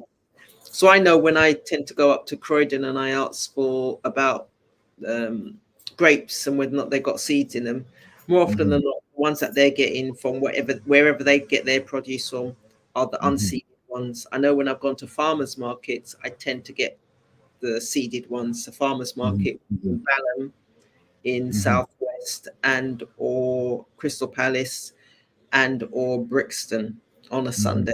I love going to that farmers market. So that I can get some organic and or foods which have come from the farm rather than come via some other means or method. While you're in Jamaica, do you find that most of the produce over there does contain seeds and such like in it? So there's, unfortunately, they have, and I was having that conversation with my cousin the other day when she said that when she was younger, she used to get really excited seeing the planes in the air. We were talking about fogging, and she used to get really excited about seeing the planes in the air flying around and doing the loops and having the trail or whatever coming out behind them. And they used to, as children, they used to get excited by watching the trails. I'll come back to you, Chancellor Dean, in relation to what you've just said. If you prepare the soil and surrounding environment, you can grow lots. Morning and greetings. So she said it's only afterwards that they realized that they weren't actually defogging, they were just killing off the native coconuts, which is what they were doing. And getting native coconuts now is sometimes a challenge. So when you think about the foods produced in Jamaica, a lot more people want to do the fast, and fast means pesticides and or form of quick time.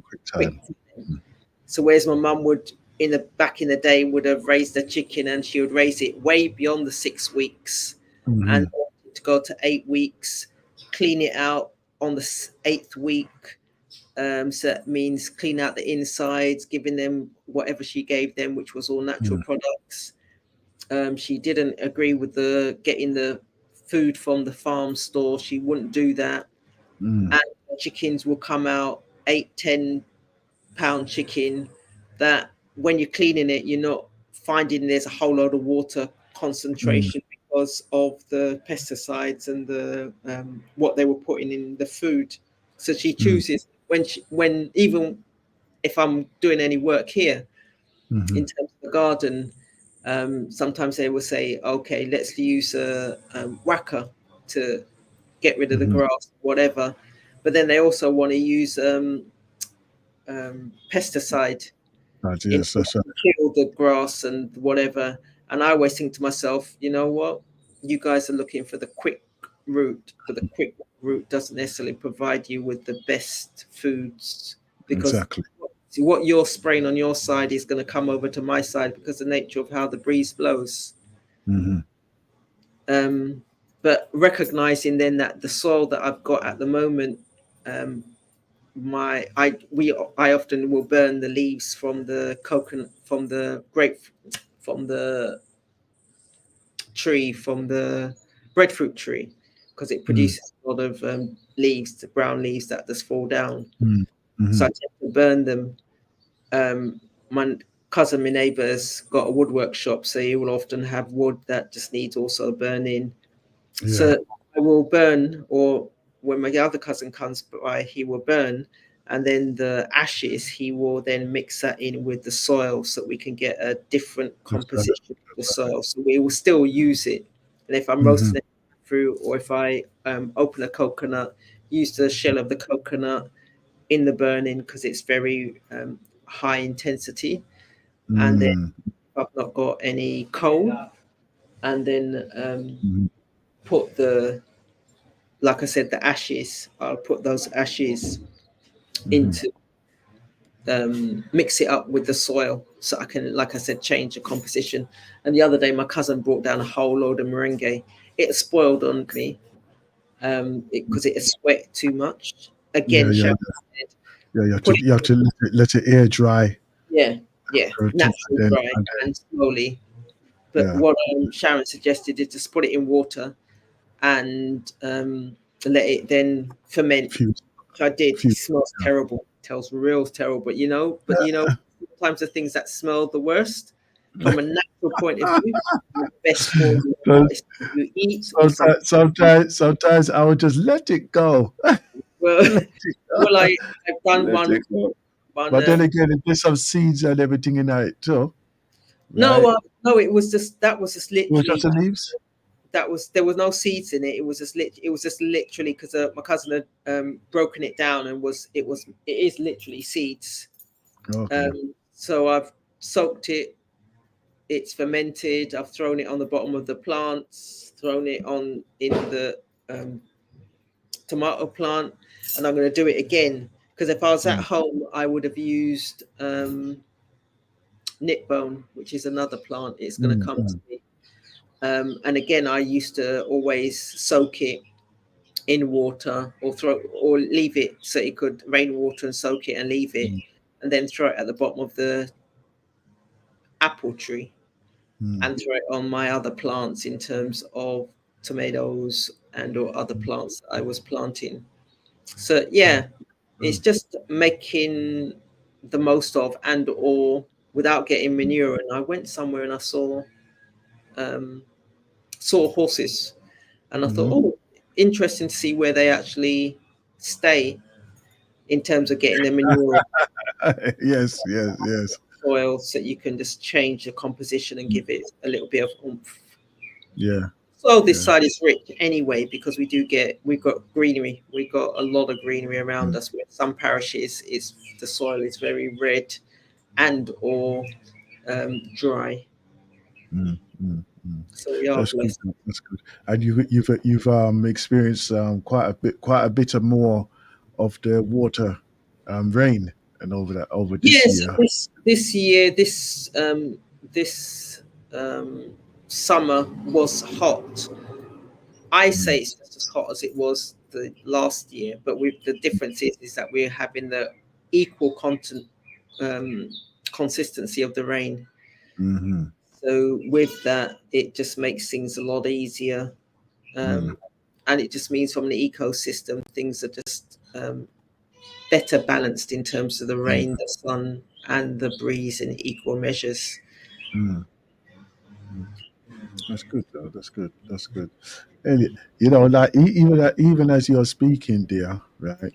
I'm thinking, wow, what a true blessing it is to just have that space that you can do that. Like a garden, a piece of land or garden area that you can actually do that.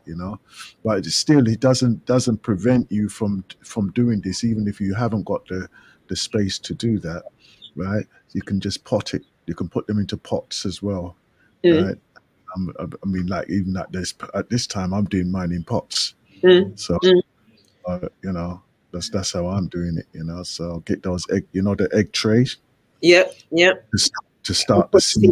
And germinate from inside. Yeah. And then from there, when the leaves, 2 or 3 of the leaves come through, you take like the bottom leaf of that, and then allow it to grow even further because it encourages it to grow stronger and go further. So, you just try it, man. Just try it. Go and get some. I would say, if you've not got pots or you can't afford pots, but you do drink water. You buy your plastic Them bottles. plastic bottles and all them things there. Use the plastic bottle. Put soil in there. Cut it in half. Put soil in there. Bore the bottom so the excess water can pour out, and plant a seed and see what happens. Yeah. Definitely needs to be done in that way, right? So like even now, it's coming into the autumn now, right? You can still get the last of it if you put it in, and even just try see what come up, because when was it last? I think it was like last Monday or last weekend, right? I had a tomato there, and I put it in with the tomato what is there growing now, and I put it into the pot there. Basically, I just scooped out the seeds, didn't even dry them off or anything like that, and take the seed pulp out of it, and just put it into the plant and just covered it over, right? I look in there today, and there's about 4 of them that sprouted up out of it already. Yeah, yeah. So obviously, if I leave that now, within a month, 2 months, right? They'll be up, and then I'll take it inside.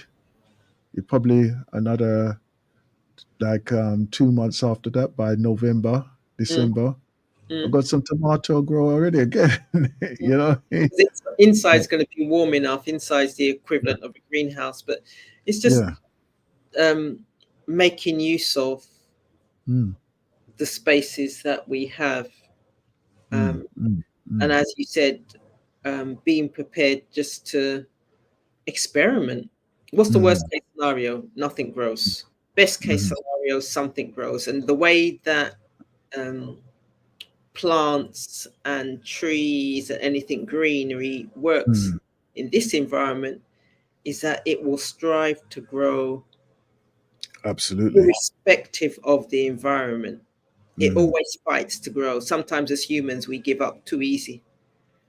We don't have the this, we don't have the that, we don't see the this, we don't see the that. We get in our own head, we tell ourselves we can't do yada yada yada yada. Whereas when you've got your plants 2 separate pots either side of the door, both of them are going to do the best they can with the environment, based on the environment that they've got. So if one gets a little bit more sun, it's going to grow a little higher than the one on the left hand side.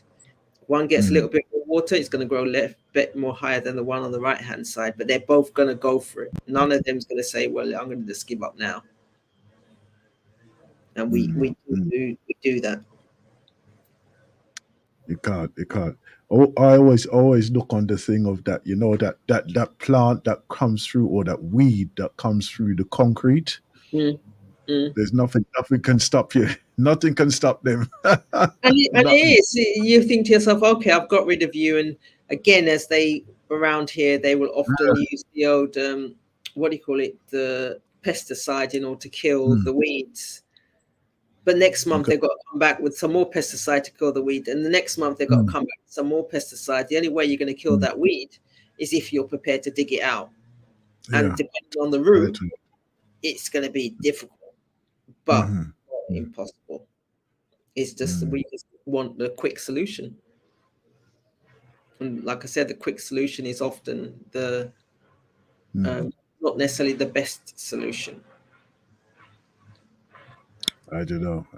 I just look at this thing here, and I think that we really need to take care of ourselves, right?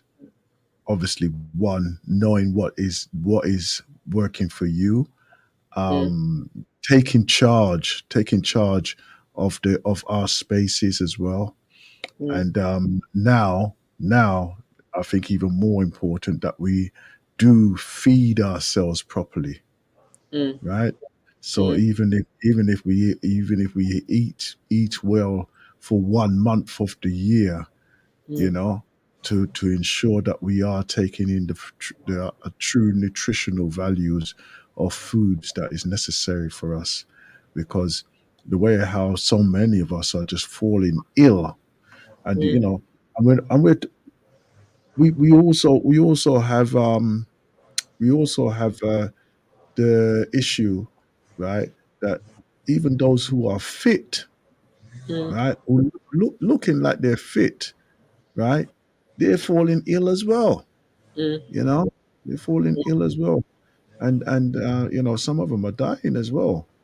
You know, which is a shame again. But you know, this is the type of challenges that we do have, and we have to do the best that we can to maintain ourselves. You know, one of the things that I recognized as well, and this was years ago. This is years ago. That And it's only through the fact that I traveled or been able to travel, right, that we we eventually will need to go to a place of healing outside of the environment that we're living in. We will definitely need to do that, right? For instance, for yourself now, right?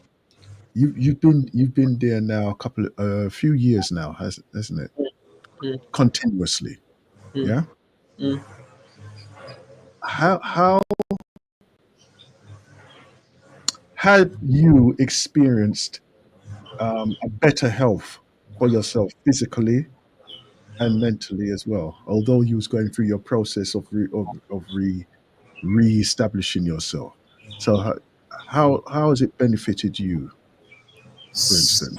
So for me, Mm, without um, without necessarily going and doing a test, mm, I know for a fact the vitamin D's mm, back on schedule, mm, just because of how I'm feeling, mm. and it shows in terms of the skin. I sweat a lot, so I know Clear, that water clear, is clear. clearing out. So it just Mm, means then that I need to ensure then that I'm drinking the equal portions. mm, Um, I'm eating differently, so I'm not eating as much of the fried food. What I mm, know I'm not doing, I'm not juicing as much. mm. So I do have, and I'm looking at the tree at the moment, and again, I'm blessed. I've got a cherry tree. I think it's called Acadian Mm, cherries. Um, mm, and in some parts of the world, that cherry is a superfood. I think mm, is the word I would use. Um, in so much that it's able to, it helps in terms of colds and mm, provides you with greater um, improves your health. mm, mm, So yeah, so they say health benefits of a corolla cherries. So it supports the immune system.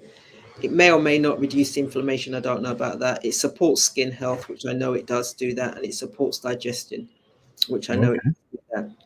And I've got a tree which I'm blessed. And when I give people cherries, and it's almost like a punnet, 2 punnets worth of cherries, Mm. and I could give it to you in the morning, and by afternoon I can give you the same amount, because at the moment I keep looking to myself, I need to cut the tree down, but I'm not going to cut you down whilst you're still Yeah. producing fruit. While you're bearing fruit. So, and I Uh, gave my cousin, and I thought when I held up the bag and I showed her the picture of the cherries that I was going to give her, mm, I didn't realize how heavy it was. I should have weighed it, to be fair, mm, mm, but it felt like almost like 3 or 4 pounds worth of cherries that I was giving to her. mm, That was what I'd picked over 2 days.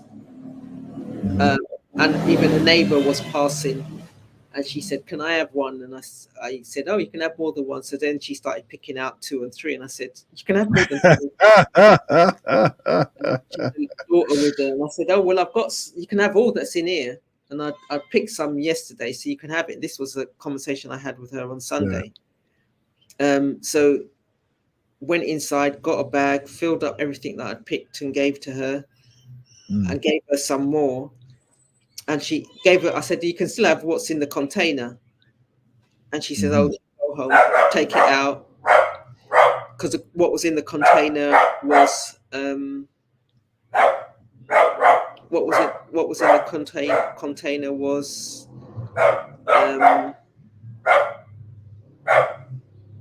it had just been picked, so I hadn't washed it, I hadn't done anything to it. Was what I gave her in the bag. It had been picked, washed, and everything. And she said she'd take the container home, which she did do, and came back with it empty and thanked me. So yeah, I'm just blessed. Like I said, I'm looking at the tree at the moment. My neighbor keeps on telling me I need to be careful because there's ants. I need to have a conversation with the ants and all the lizards and all the wasps or there's something else that crawls in there. And every now and again, I've just got to shut my eyes to those animals that are also feeding and making use of the tree. And we have to come to some form of arrangement where I am able to take and they're able to take. Yeah. So it works nicely. You have to probably give them their own private tree in the corner somewhere. No, we can. The beauty about it is that we can all live. We can all eat off of the same tree.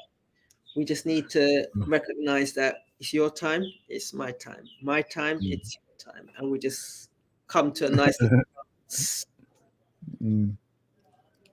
Yeah. And they just say to the ant, "Look, you can't lift the tree by yourself." No. And don't bite me. Don't bite me. Don't bite me. So those are the little ones that do. If they take a little chunk out, you think to yourself, "Ah!" You've got that little burning sensation. Yeah, man. Anyhow, we was gonna discuss not an issue, a thing that we recognize, and it's just to give acknowledgement for those who have been influential in our lives, right? Mentors, people that we've probably known or probably we don't know, and they've been inspirational to us, right? And the reason why I bring this one up, right, and this was prior to even me seeing this one, is that I've always been blessed throughout my life to have I've had some very good, strong individuals around me, both male and female. You know, I was just thinking the other day, just looking at some of the celebrations of what these youngsters are doing for their examinations and saying, I passed this and and everything great. And then I thought to myself, boy, look on this here. And I will call her name as well. It was a young sister Judith James who taught me how to read. Right now, I was at the age of like 7 and 8. Right, although I could read, but I couldn't read fluently. And I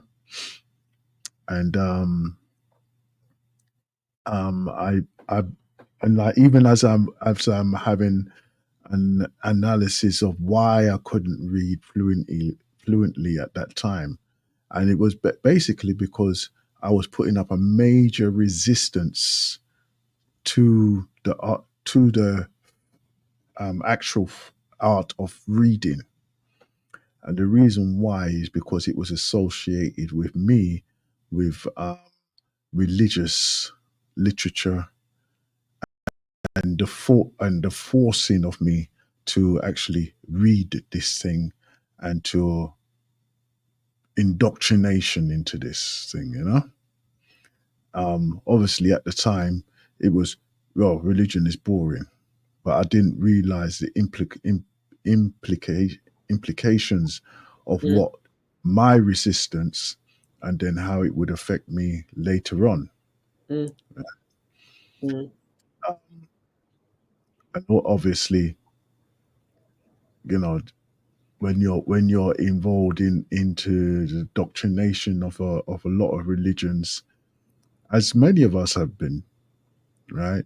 There's going to be elements of it that we possibly be reluctant to even participate in or to do, and then obviously it has a knock-on effect later mm, on in your lives and throughout my school time as well. But perseverance of Judith uh, enabled me to actually overcome a lot of barriers with that, mm, right? With the fact of just reading, mm, yeah. mm, So that I'm grateful to her for that as well, you know. mm. So what about yourself? What about yourself in that way? Anything, any subject or whatever. For me, the teacher that I remember was Mr. Mm, Malambo. He Mr. Man. was a maths teacher. Mm-hmm. Uh, he broke it down, and I wouldn't say made it easy, but made it easier for me just to say and to work out and to see maths not as something that I can't do, but as something that I can do. And I was actually pretty good at it. It was just a lazyitis. Right. Yeah. So I would want to not necessarily skip to the answer, but I wouldn't necessarily want to show the working out. And maths is all about showing the working out. Mm-hmm. So Yeah, it was techniques and everything. yeah, Yeah. yeah. So it Formulas. was with him. So it was as a result of him that I took my maths O levels, and it's back in the day when there was O level CSEs. I took the maths early. I didn't pass, but and I Mm, took it like twice early, and I didn't pass either one of those. But I was getting D's, which told you I was that close to getting a pass mark, which was A to C. mm, It wasn't that mm, as a result of his conversations and discussions and breaking it down meant that I then became a mathematical genius. It just meant that I was no longer a fear or had any yeah, fear. that's right. That's right. That's right. That's right. I knew And that I could you know, work it out if I mm, was prepared to put in the work. and this is the thing that I think that throughout the whole of our lives, right? We need that form of guidance in some way or another, right? Whether it be by an individual or by a teaching philosophy, Mm, right? That we can all learn and be teachers of as well. mm, Because I know for a fact that even though I wasn't a materialistic person, right? Well, I'm not a materialistic person in that way there, right? So the trappings of like fashion and status was never really an issue for me, you know. Um, but at the same time, I always admired somebody who wore nice clothes. Yeah, not mm, that I said, "Oh, I have to emulate that," mm, but it showed me presentation, right, which mm, was always important. mm. And even though some people will probably think that I'm still a square now, right? But these type of things there, I've incorporated them into Mm, my life, right? And they've been very good, steadfast for me, type mm, of thing, mm, throughout my time. But it's never been an issue for me to or a hang up for me to wear an item of clothing that I feel comfortable wearing, mm, rather than, oh, it's out of fashion and out of style and da da da da. mm, Why are you wearing this and that? mm, That's that's not in my equation. Mm. That's not in my equation at all. And, yeah, And that's a beautiful space to stand in, that you can stand in your own magnificence without feeling the need of following somebody else. Because yeah, a lot of the you I ask young people, men mm. predominantly, but not necessarily young, but it could be men, I randomly, when they're wearing their trousers at their knees, Oh, yeah. then why? Oh, Why? there's none of them can give me a reason as to why. Mm, But I know that they're following the fashion, because that's what showing underpants now seems to be the done thing. mm, mm, And this is not a young person's thing, as in anyone up until the age of 16. This is not a younger person's thing, anyone up to the age of 30. I see big men who know better, who would have mm, bought belts in their past and put a belt on, not wear, mm, and be running down the road or chasing someone or walking fast and having to waddle.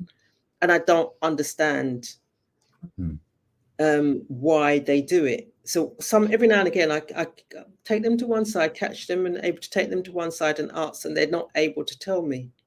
So I love the fact mm, that in the past you have unapologetically worn what you chose to wear. mm, You don't have to um, follow the crowd. You can, like I say, feel comfortable in your own magnificence and say, you know what, this is how I feel today. This is how mm, my spirit take me today, and this is what I'm going to wear. And I'm not going to ask anyone's permission before, during, or afterwards, because I'm not exposing myself, and I feel comfortable in my skin. mm, mm. And you know, this is one of the things that I've seen with so many of our people, right? Yes, as African descendants and us being who we are, Mm, we like the form of self-expression. mm, I think it's one of those inherent nature expressions that is going to be indicative of mm, all of us, right? Not just as when you're young or anything like that, because if anything, the other cultures emulate us, mm, preference to us going the other way, mm, mm, right? So when you hearing of things like that, mm, right? You have to realize that the freedom aspect has to be guided. mm, Has to mm, be guided, you know. So mm, when we look about mentorship, mm, you know, many of us would go, "Oh, I don't know, I don't think I would like that responsibility." mm, But I would say that even if you are are being yourself, mm.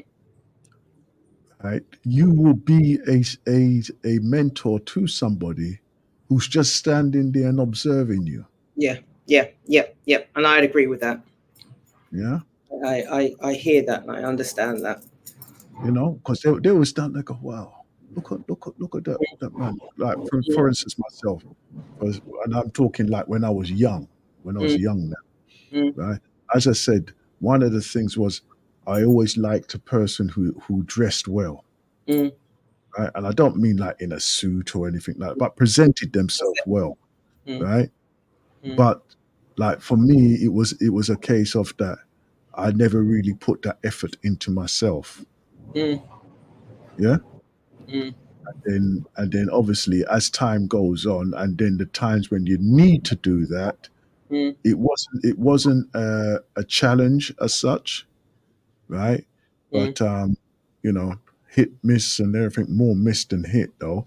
That you just amble through life and you get there, mm, mm, you know. mm, But like some people are shown and taught this from when they were very young, mm, you know, mm, how to dress and how to prepare yourself, how mm, to prepare clothing and things like this. mm, Um, and some people are very good at it. Some mm, people will never be good at it. mm, Michael Foot, mm, right? mm, mm, Right? But even though, and Boris Johnson, And but this is it's just one of those things. It's just one of those things that mentorship is extremely important. Mm. So don't be afraid to share your your abilities, Mm. Mm. right? Because there are many. I was in the gym a few days ago, and I said, well, I only can have a quick workout today, right?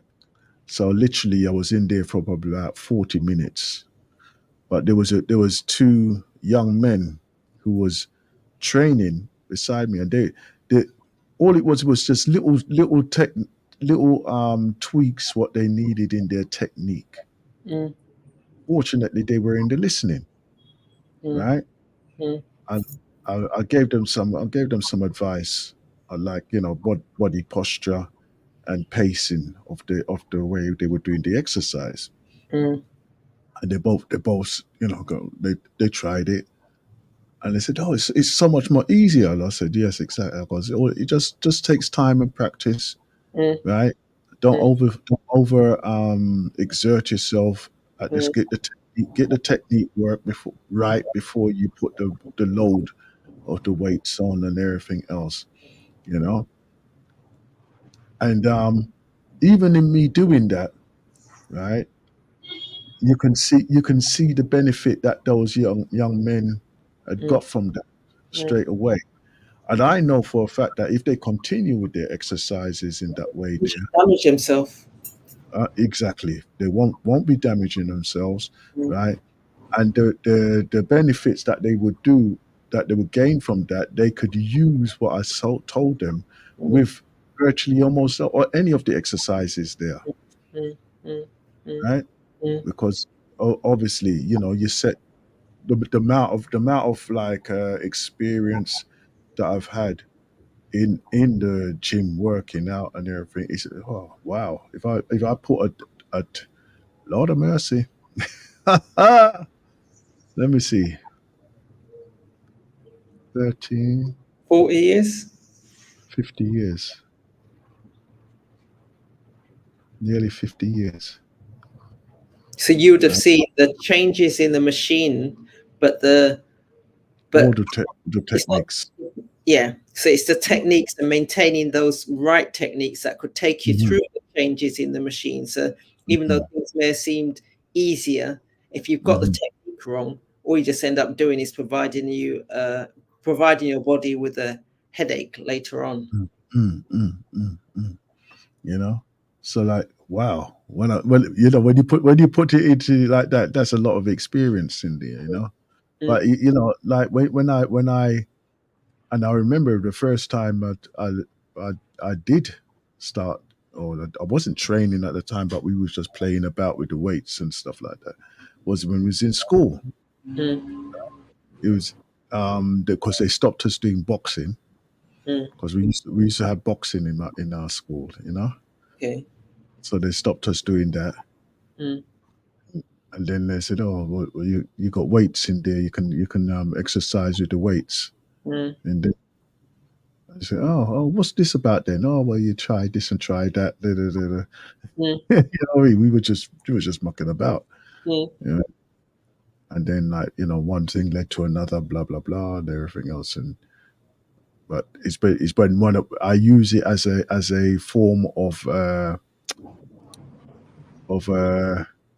therapeutic. Mm. Sorry, Mm. I you see suppose this?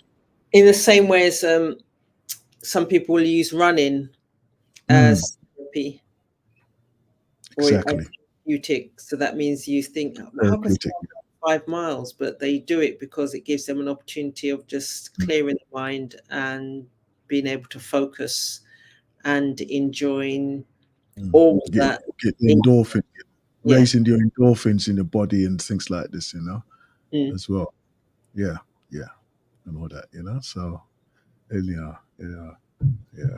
But like also, you being a person who's author, Mm. author and I would say a prolific reader as well. Right? What? Where did you get that from? Where did you get? Yeah. So, from a reading point of view, what I found when I was at school was that I wasn't part of the crowd, the in crowd, but I didn't necessarily want to be part of the in crowd, which was also interesting. Mm. So I used to go down to the library and used to just pick up books, random books, Mills and Boons, and anything in between and above. Yeah. Books in school, and I just think, used to. I think you're going to have to bring some people up to date with Mills and Boons. Mills and Boons was just the love stories of the day. Jackie Yeah. Collins, Boons. Just it will provide you with the rose tinted glasses about relationships and or how the outcome is always beautiful. So the outcome can be beautiful, but it doesn't always tell you about the work that it involves in order to ensure you have that beauty and you can sustain the beauty from the conversations. So it doesn't give you that side of things. But I used to enjoy reading all things in the library. The librarian got used to me. One of my other friends, who was my best friend in school, brought up in Jamaica, so she wasn't part of the in crowd because of her accent and because she done things slightly differently. But me and her became friends because she also liked the reading. So we'd often in the library reading, just going through the various textbooks, and just enjoyed the reading, and that has brought me through where I am now, whereby I will still do the reading, but now I'm just a little bit more conscious of what I'm reading. So I've dispensed with your Mills and Boons and your James Herbert and a number of the writers today that were more fiction and more looking at the fact, looking at the books that are going to enhance me or feed my soul or feed my quest for knowledge. So when I'm thinking about the books that I'm reading now, it needs to, I'm not reading a book now. And even I had the conversation, we was having the conversation over the last couple of days, in terms of, so for me, I am no longer buying a book just for the sake of buying a book. So it becomes call it one of the self-help books, call it whatever you want. I'm not reading it cover to cover and then putting it down, then looking for the next one, and reading it cover to cover and putting it down, looking for the next one. I'm now buying a book, listening to something on Audible, that's going to enhance my knowledge and thought process. So unless I'm putting into practice what I am reading, I'm not picking it up just to read it for the sake of reading, because that's easy. You can go through a whole library in little or no time, or even if it takes you a long time, but you can go through a whole library reading all the books. Yes. The beauty of a book is, and that's why I used to enjoy reading back in the day, was using the mind. It could allow you to go anywhere, do anything, become anything, because you would start to think, dream, wonder. They're talking about places and spaces and things and food, and you start to imagine and things like that. I lost when I was just reading the book just for the sake of reading the book. I wasn't using my thoughts. I wasn't thinking. I wasn't putting into practice. I wasn't taking the opportunity to learn. So if I'm reading anything now, I'm more than likely going to be reading it 2, 3, 4, 5 times. And in order to read it 2, 3, 4, 5 times, it means I need to pace myself and I need to be more conscious of what I'm reading. And like I said, not read just for the sake of reading, which is easy and lazy. Yes, I have that issue as well, of that I would literally mainly because of my blockages. What I developed over the years, I had to Mm, read things about 10 times, mm, pr- you know, for it to really sink in properly for mm, me. One of the techniques that I learned as well was to not just to read it, but to put it into a presentation form. mm, Anything that I read, to put into presentation form. And then mm, what I found is that it would stick more uh, into my mind of what I've mm, actually read, you know, mm, or formulate your own interpretation, mm, explanations as well. So in that way, I was able to always be willing to, and it brought out of me as well fact that I needed to share or wanted to share, you know, mm. Okay. you know. So in that way, it kind of had that a two-edged sword for me, Yeah. you know, in that way. Whoa, oh, let me get some of this. Let me get some of this libation water. I used it earlier on in the libation here. Yeah, yeah. This is one of them. I got there, and I can't even see it now. There you go. I think I got it here. Yeah, So my internet is moving slow, so I will yeah, see it shortly. yeah. It's periodic. It's periodic as Mm, well. mm. But even though it sounded like to me you was almost like apologizing for having to read the book more than once, it's Mhm. only when you read a book more than once that you can learn from the book. So a lot of the self-help books, you do need to be doing what the Oh, author is. but the exercises, ain't there? Yeah, Hmm. do the exercises, a bit like the weights that you were speaking about and before. But Hmm. also, it's only when you read something more than once that the understanding or overstanding or clarity is gained. But in Hmm. reading it more than once, you then, when you read it the second, third, fourth, or fifth time, you pick up on things that you hadn't picked up on before because you wasn't ready for it previously. You wasn't in the space, the headspace, the listening, as you mentioned in terms of those young men, those young brothers. If you're not in the listening state, then Hmm. you never hear. Hmm. Goes for if someone says something to you in an audible point of view, or whether you read something, if you're not in that listening state, and if you're not ready for it, because if your Hmm. cup is full because you think you know it all, then you're not going to gain any benefit from reading and Hmm. from listening and from hearing. And those are three things that we need to be mindful of when we're reading the various self-help books. Hmm. Definitely, definitely. You know, we we have great abilities, right? And if we don't learn, if we allow ourselves to tap into them, right? Mm, Even the learning process.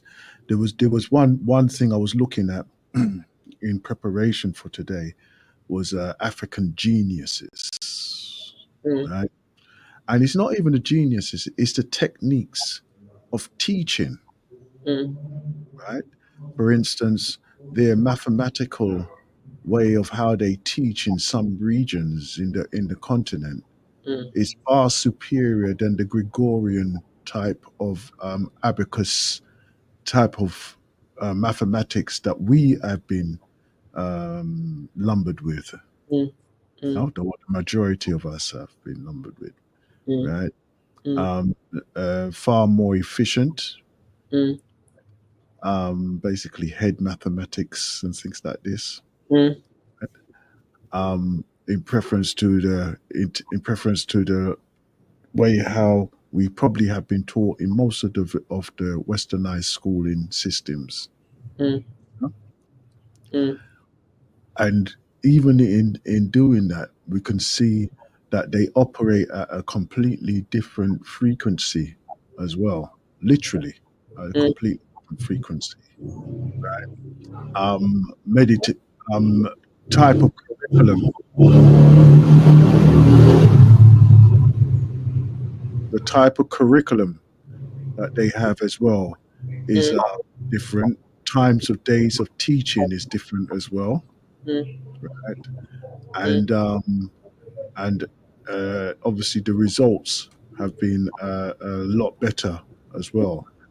The Western society has benefited tremendously from the African influence into their society through the education systems, right? Where the percentage of those that hold a degree level is a lot higher than what the westernized societies actually have as well. And remember that most of them have to pay for their education, right? So imagine if the education was actually free right across the continent now. That would we would we would devastate them with the educational level if the education was absolutely free, you know, without any hindrance of any cultural differences where male and female or females are not allowed to access full education in some regions because of religious doctrinal beliefs or rules, in that idea. So, for us, right, the genius of many of us have still yet to be seen and yet to be experienced. You know, this is why it is important to realize that we are all mentors. Because like we one of the when I went to the Gambia, and it was posed to another person. The question was posed to another person, and we went to the Gambia, and one young man came up to the other person who was with and said, "What degree do you have?" Right? And he says, "Oh, I haven't got a degree." And he goes, "You don't go to school then?" And he says, "Oh, yeah, yes, I've been to school." He goes, "How do you not have a degree and you go to school?"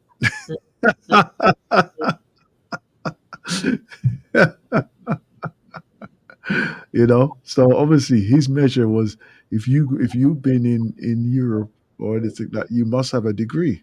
You know, uh, I mean, like we could laugh about it, right? But obviously that young man's outlook was, if you have that opportunity, why would you not have a degree?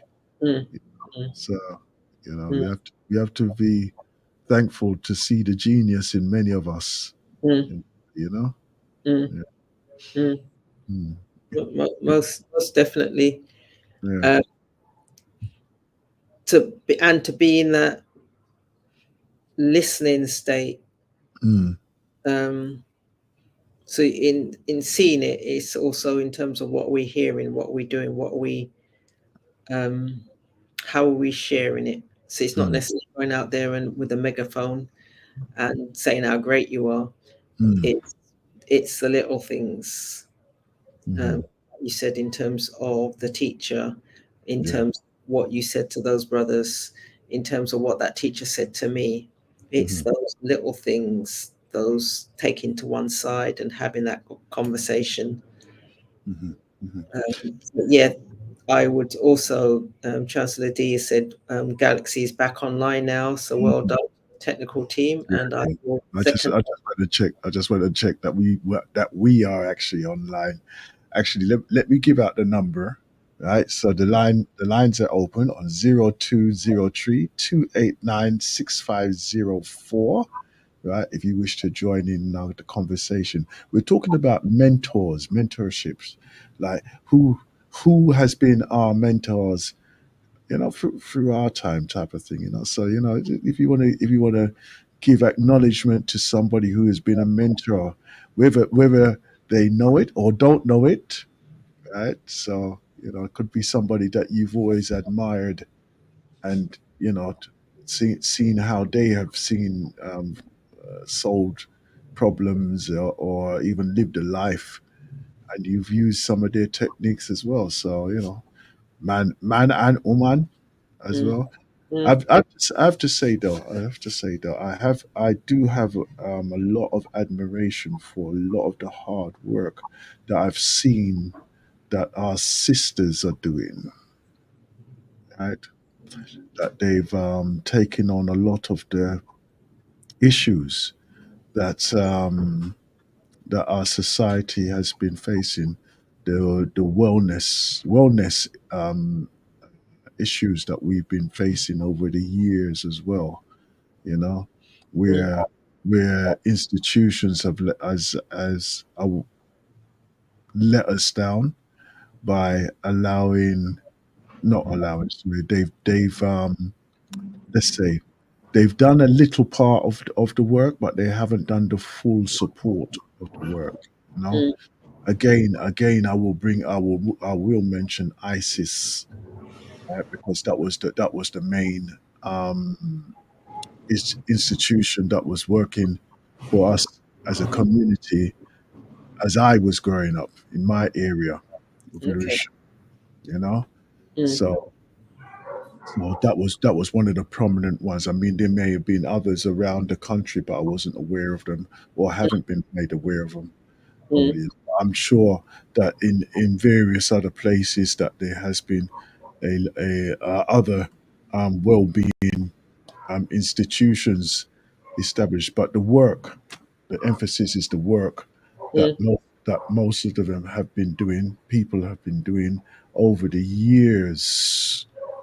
So and I'm in admiration of that because it's not an easy task to do that, to put yourself into that position, and it is a in some cases a thankless task as well, which is very, very unfortunate that it may be like that. And as we know, most of the governmental and local authorities, right, have been they've been taking away fundings that was previously allocated to such like work, and they're taking it away because they're saying, well, the service doesn't exist no more, so we're removing that funding. And the fact is that they've closed those services or withdrawn the assistance that was necessary, and then obviously the places have closed. It's not because that is not necessary or needed. It's the fact that they've taken away that facility, you know. So but then again, take away with one hand and it gives to the other, and it gives you the opportunity to establish yourself in creating your own. Where we need right across the board to from looking after our young people, caring for our young children, caring for our elders, right, and in between as well. You know, those who have been going through some challenges health wise, and could be financial as well, and various other things as well. So we all need to be banding together now and creating our own support system, independent of what unfortunately the system is actually giving to us. But they're not doing anything. They're not doing anything in that area. So let's step up and do it ourselves.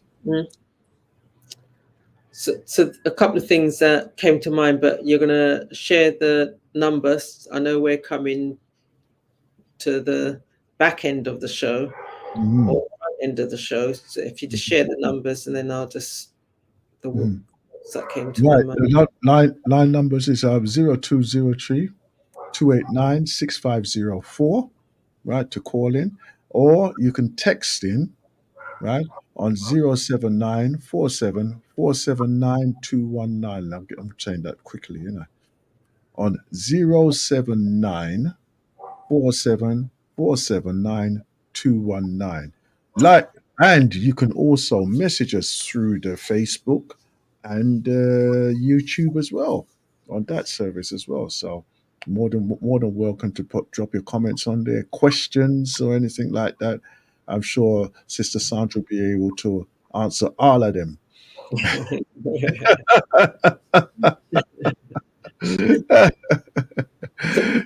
your service. You were talking about the mentors and institutions, or well, not institutions, that's the wrong word, groups.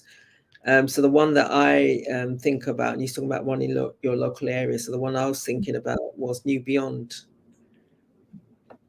by now Professor Les, but back in the day it was Dr. Les.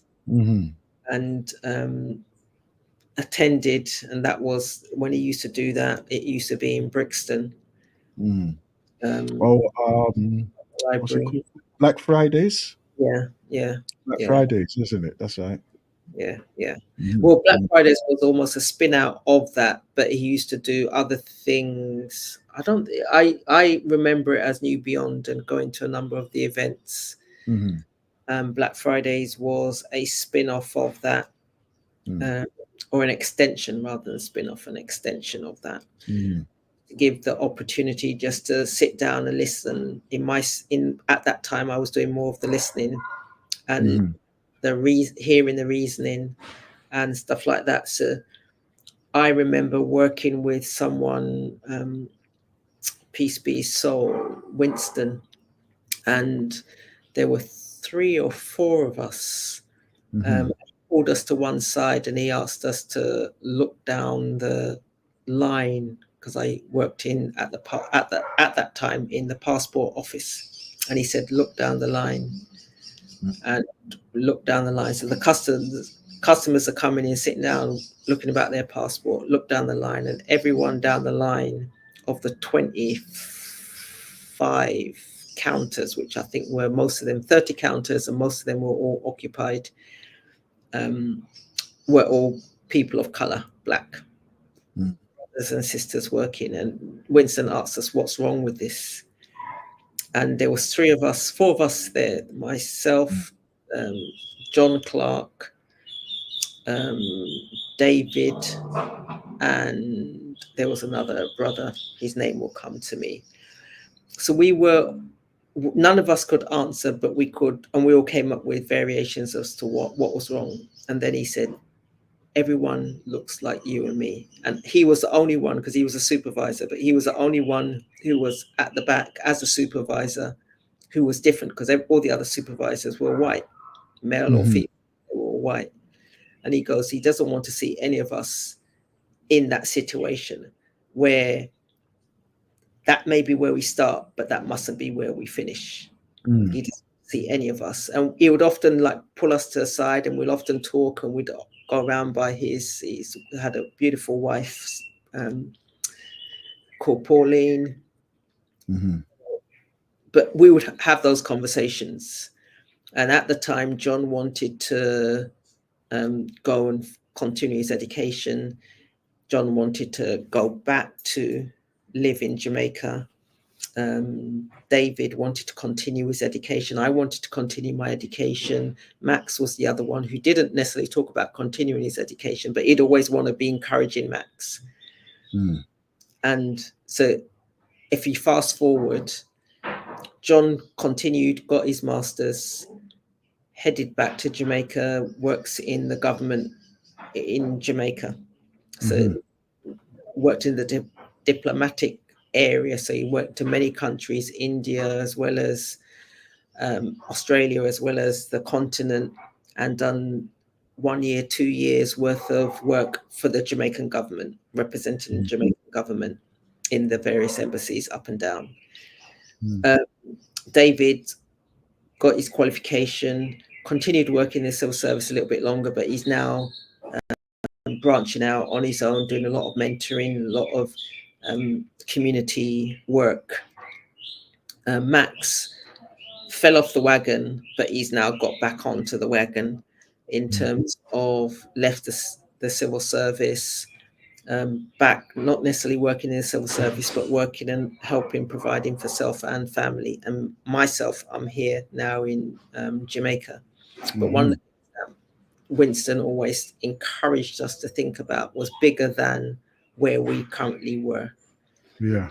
About the potential that we all have and the opportunities that we all have to be better than where we were sitting and what others thought of us in terms of, okay, that's as good as you're going to get. You're going to get your promotion, but the best promotion you're going to get is sitting down serving customers for the rest of your life. And Winston's thought was never to do that.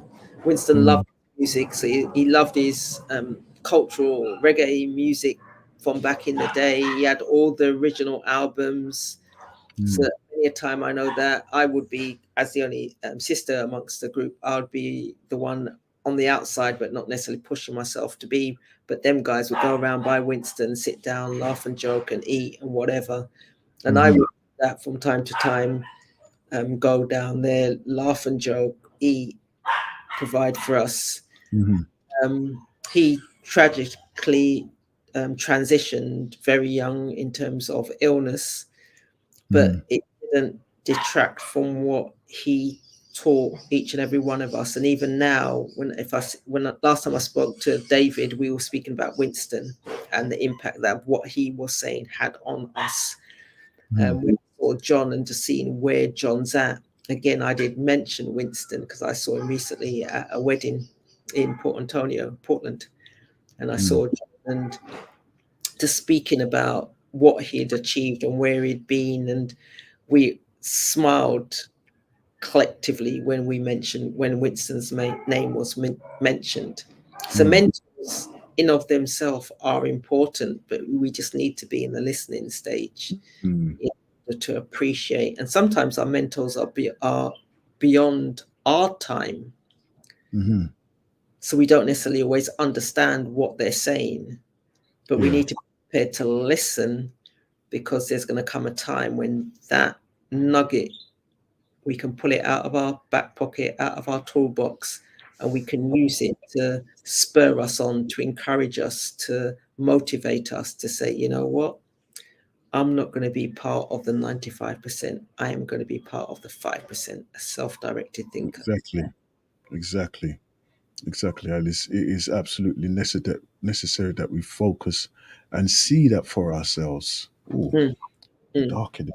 It's about to rate. Just a moment. Let me just this. So, I know that you were speaking in terms of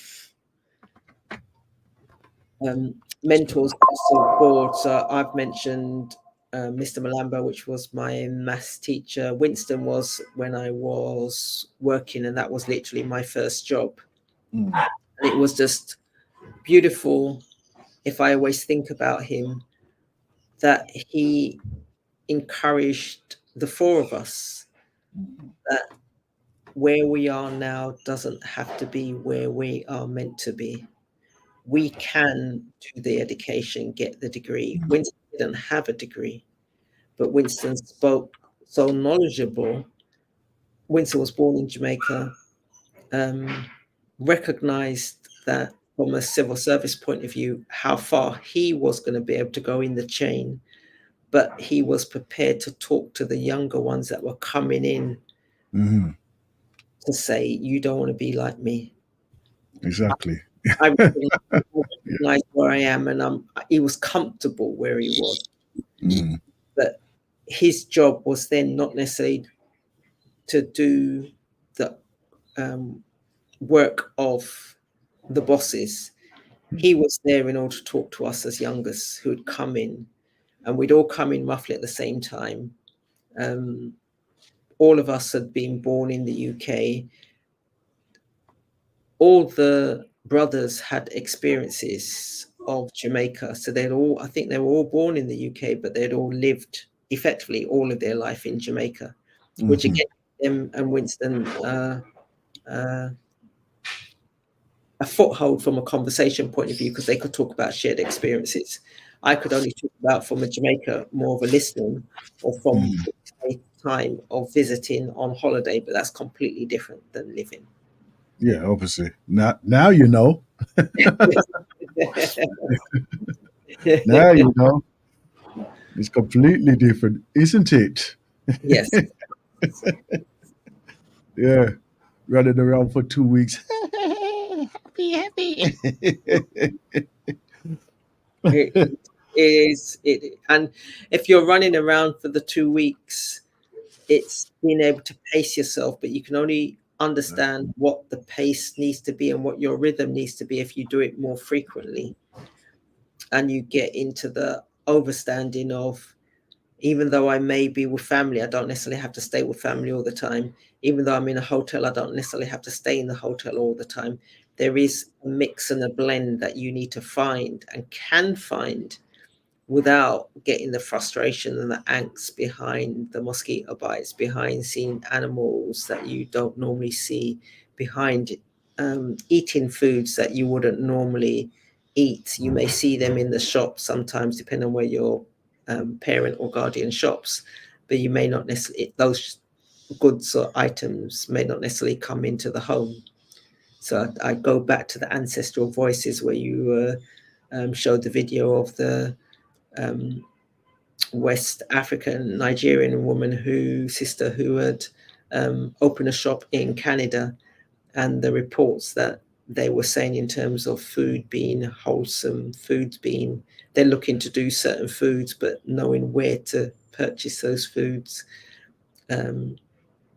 helps to maintain the connection with some of these areas and places where we've been brought up and grown, without dashing out, as they say, the baby with the bathwater, to say, oh, I'm now Europeanized and I will eat beans on toast, not realizing that the beans that you were eating, the natural beans that you were eating, is a lot better than the thing that comes in a tin called Heinz or Asda or Sainsbury's or whatever. Not recognizing that the oil that you were using, not recognizing then that the oil that you were using from coconut is pure and better for you than buying the oil off the shelf that says corn or says even the ones that say olive aren't necessarily as good. They're not able to fry at the same intensity as the coconut oil. So that is one of the things that I as I say, in traveling you learn as you go around. And there's certain like natural oils. You're showing me something, but it's not okay. A plant. Okay. You've got plants now in the studio. Beautiful. Beautiful.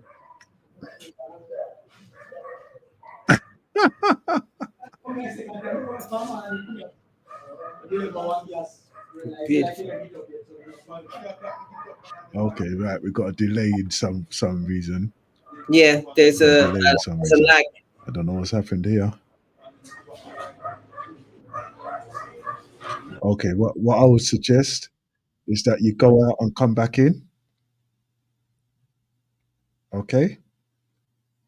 All right, then go out and come back in, and then see if it will take up the slack of time on there, right. Which would be very good. All right then. Okay, let's have a little break, because I'll tell you something. When we're in the flow, we forget to, not everybody is up to the same that we are. And yeah, let's have a little 5-minute break, and then we'll be back to come to the top of the hour.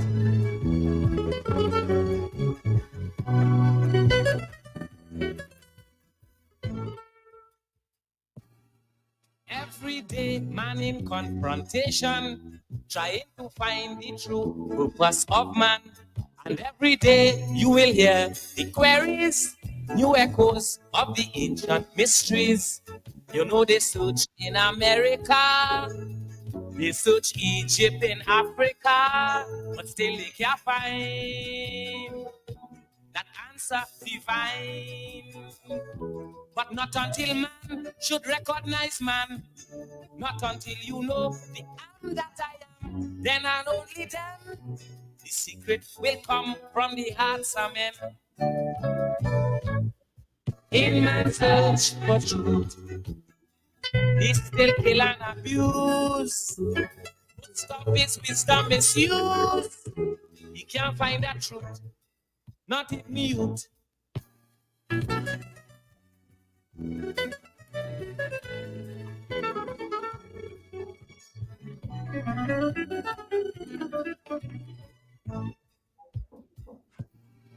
Look today, the world in confusion. Atomic bombs causing all destruction.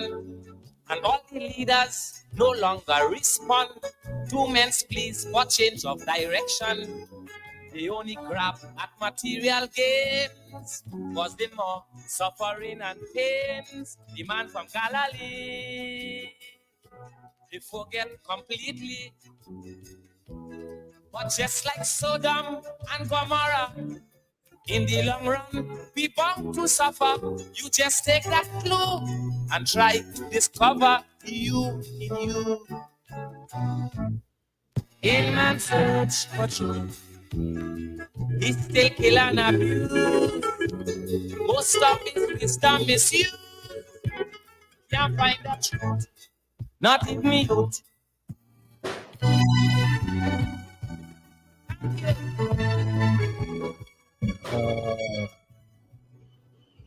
I don't know where me finding them from, you know. I know where I'm finding them from, but anyhow. I know where I'm finding them from. Right. Let's see if we're back on in sync now. I don't know. Yes. So, better. Oh, okay. It's still a little bit out, but still, you know, we'll work with that. We'll work with that. Okay. As long as you hear it, are you hearing in good time? Yes. Okay, that's good. That's good. That's good. Right. Yes, that was an calypsonian artist. I played him quite a few times now. His name is Crazy. Right? His name is Crazy from Trinidad. So that's one of his pieces there as well. You know.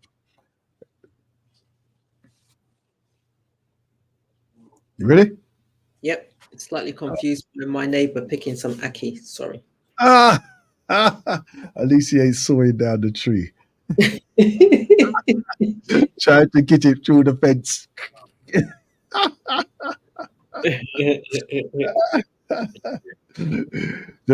just wait for the fall. Wait for the falling. No, wait for the landing.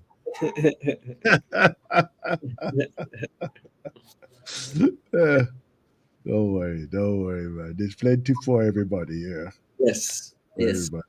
You know them ways there. Yes. Definitely. Oh boy, right. So everybody don't pond you now. Yeah.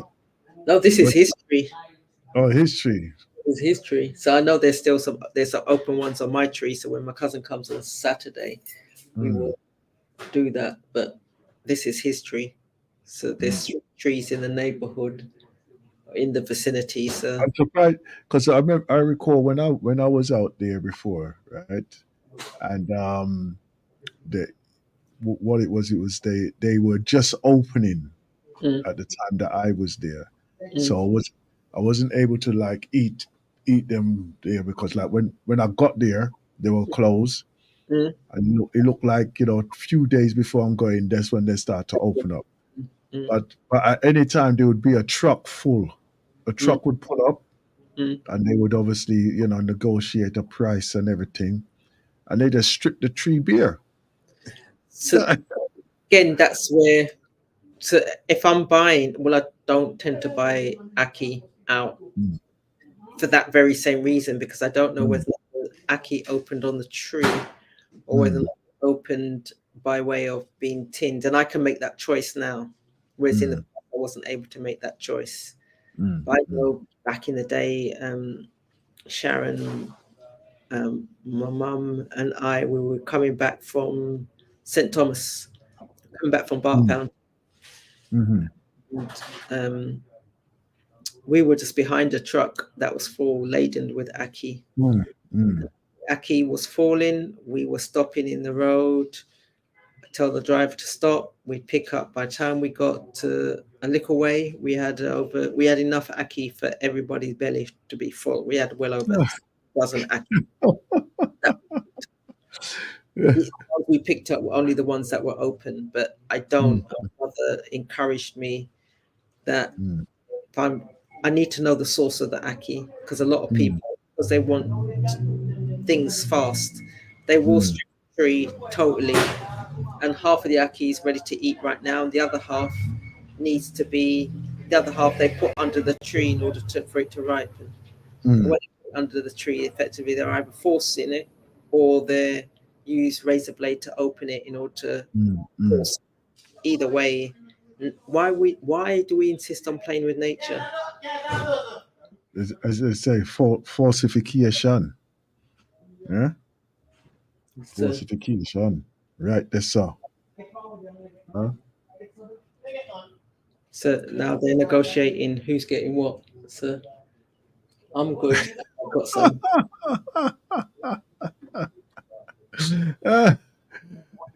You can see a tune coming out of that, isn't it? You can see a tune coming out that the ackee fight.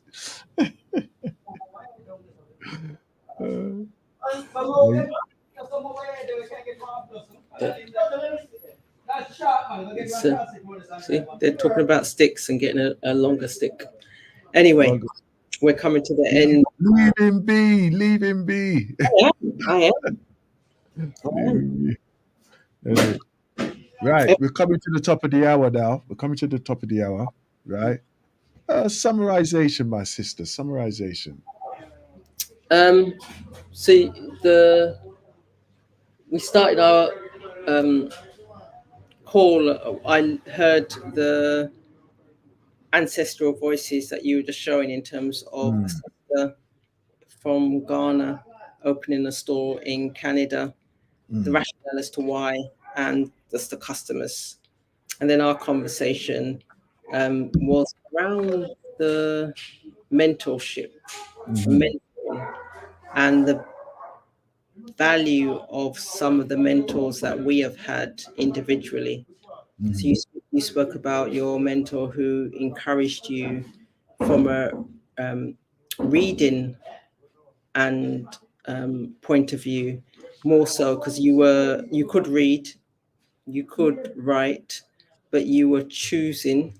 And it's sad, but it's not sad, because we've all got choices, but it's the implications of those choice or that choice. But you were making a choice not to read as fluently as you could do, not to write fluently as you could do, because of other cultural decisions that were made in the home from a religious, spiritual point of view. I shared in terms of my maths teacher, who encouraged me to think about maths in a different way, whereby I was prepared to and was put in for maths, O-level maths, early, twice. We then also spoke about other mentors, and you spoke about going to the gym. And even though you were in the gym, you spoke to two brothers who were in the listening mode, and they were prepared to accept the tweaks that you made, enabled them to improve their exercise and the experience that they had, that enabled them to work out and not necessarily injure themselves in the process. We also spoke about that program that you listened to, whereby one lady said she did not cook, or she chose not to cook. Yeah. She always ate out. So that in itself became another discussion where you were speaking about the seeds that, as part of your rejuvenation, you'd planted, and you had grown tomatoes and peppers. I've done the same in terms of seeing tomatoes which were overripe on the tree and planted some. And I'm looking at a tomato plant right about now, striving. No flowers on it as yet, but I know that there'll be flowers on that tree. But we also then spoke about, from a mentor's point of view, other mentors in our life and the benefits of mentors, having a mentor, being in the receptive and listening stage, and the benefits of taking on board what's said. Because you said that you were an individual who prepared to admire those who dressed well, but not from a dressing well point of view, but from someone who's just has a opportunity just to be an individual, stand in your own skin, stand in your own magnificence, and wear what you chose to wear rather than wear what other young people of your around you were wearing, or men around you were wearing. And we also then spoke about the young men and their choice of wearing their trousers at their waist and not necessarily wearing it at their hips, and not necessarily having that conscious, I can stand in my own skin and understand why I'm doing what I'm doing, which is what you comfortably have done over the years and continue to do. So I think that's a brief synopsis of our conversation. Yes, well done, well done. I have to say that is very well covered, very well covered. Yeah. We are coming to the end of our program today. Right? I want to say thank you for joining us on the Blackniificent Show here on the Galaxy of We.net. Sorry for the technical hiccup at the beginning of the program for the few hours. Now that we are back on track, please stay with us throughout the rest of the day. Right? At the top of the hour, we shall be having our sister Anawa, who'll be joining us. Right? I would like to announce a launch of a new night and promotion with music, original revivals, and new artists and new materials as well. Right? That will be taking place at the bakery, 207 Rye Lane, Peckham, 1540p. Right? That'll be on, and that will be on this Saturday, on the 7th of September 2024. Okay. Presenters, DJs on the night will be SG Vibe, Selector C, Jackai and King Construction on rotation. Right. This one is in conjunction with the celebration of the Galaxy's 40th year. Right. And if you want to come along, please contact Construction on 079 495 84041. That is Construction on 079 495 84041. Or Blackniificent on 079 4902 That is 079 4902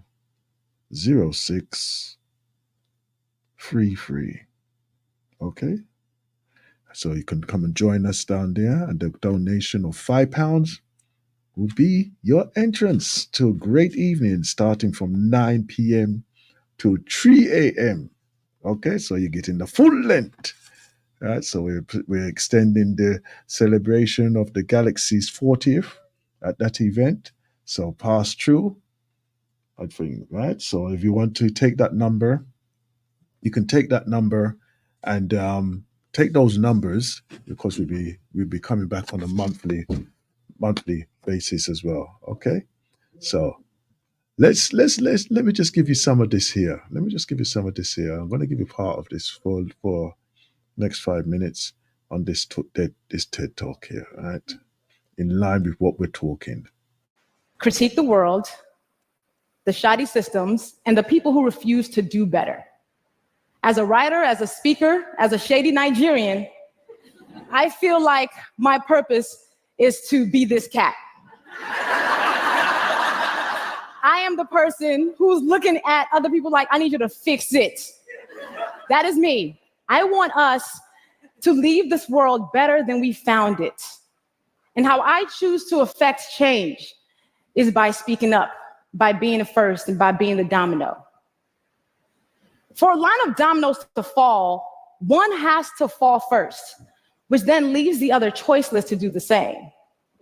And that domino that falls, we're hoping that, okay, the next person that sees this is inspired to be a domino. Being the domino for me looks like speaking up and doing the things that are really difficult, especially when they're needed, with the hope that others will follow suit. And here's the thing. I'm the person who says what you might be thinking, but dare not to say. And a lot of times people think that we're fearless. The people who do this, we're fearless. We're not fearless. We're not unafraid of the consequences or the sacrifices that we have to make by speaking truth to power. What happens is we feel like we have to, because there are too few people in the world willing to be the domino, too few people willing to take that fall. We're not doing it without fear. Now, let's talk about fear. I knew exactly what I wanted to be when I grew up. I was like, I'm going to be a doctor. Dr. Lovey was the dream. I was Doc McStuffins before it was a thing. And I remember when I went to college, my freshman year, I had to take Chemistry 101 for my pre-med major. I got the first and last D of my academic career. So I went to my advisor and I was like, okay, let's drop the pre-med, because this doctor thing is not gonna work, because I don't even like hospitals. So let's just consider that done for. And that same semester, I started blogging. That was 2003. So as that one dream was ending, another was beginning. And then what was a cute hobby became my full-time job when I lost my marketing job in 2010. But it still took me 2 more years to say, I'm a writer. 9 years after I had started writing before I said, I'm a writer, because I was afraid of what happens without 401ks, without, how am I gonna keep up my shoe habit? That's important to me. So it took me that long to own this thing. That was what my purpose was. And then I realized fear has a very concrete power of keeping us from doing and saying the things that are our purpose. And I was like, you know what? I'm not gonna let fear rule my life. I'm not gonna let fear dictate what I do. And then all these awesome things started happening and dominoes started to fall. So when I realized that, I was like, okay, 2015, I turned 30. It's gonna be my year of do it anyway. Anything that scares me, I'm gonna actively pursue it. So I'm a Capricorn. I like my feet solidly on the ground. I decided to take my first ever solo vacation, and it was out of the country to the Dominican Republic. So on my birthday, what did I do? I went ziplining through the forest of Punta Cana. And for some odd reason, I had on business casual. Don't ask why. And I had an incredible time. Also, I don't like being submerged in water. I like to be, again, on solid ground. So I went to Mexico and swam with dolphins underwater. And then the cool thing that I did also that year that was my mountain was I wrote my book, I'm Judging You, the Do Better Manual. And I had to own that whole writing thing now, right? Yes. But the very anti-me thing that I did that year that scared the crap out of me, I went skydiving. We're about to fall out the plane. I was like, I've done some stupid things in life. This is one of them. And then we come falling down to earth, and I literally lose my breath as I see earth. And I was like, this is not a particularly good plane on purpose. What is wrong with me? But then I looked down at the beauty and I was like, this is the best thing I could have done. This is an amazing decision. And I think about the times when I have to speak truth. It feels like I am falling out that plane. It feels like that moment when I'm at the edge of the plane and I'm like, you shouldn't do this. But then I do it anyway because I realize I have to. Sitting at the edge of that plane and kind of staying on that plane is comfort to me. And I feel like every day that I'm speaking truth against institutions and people who are bigger than me and just forces that are more powerful than me, I feel like I'm falling out of that plane. But I realize comfort is overrated because being quiet is comfortable. Keeping things the way they've been is comfortable. And all comfort has done is maintain the status quo. So we've got to get comfortable with being uncomfortable by speaking these hard truths when they're necessary. And for me, though, I realized that I have to speak these truths because honesty is so important to me. My integrity is something I hold dear. Justice, I don't think justice should be an option. We should always have justice. Also, I believe in shea butter as a core value. And I think the world would be better if we were all more moisturized. But besides that, with these as my core values, I have to speak the truth. I have no other choice in the matter.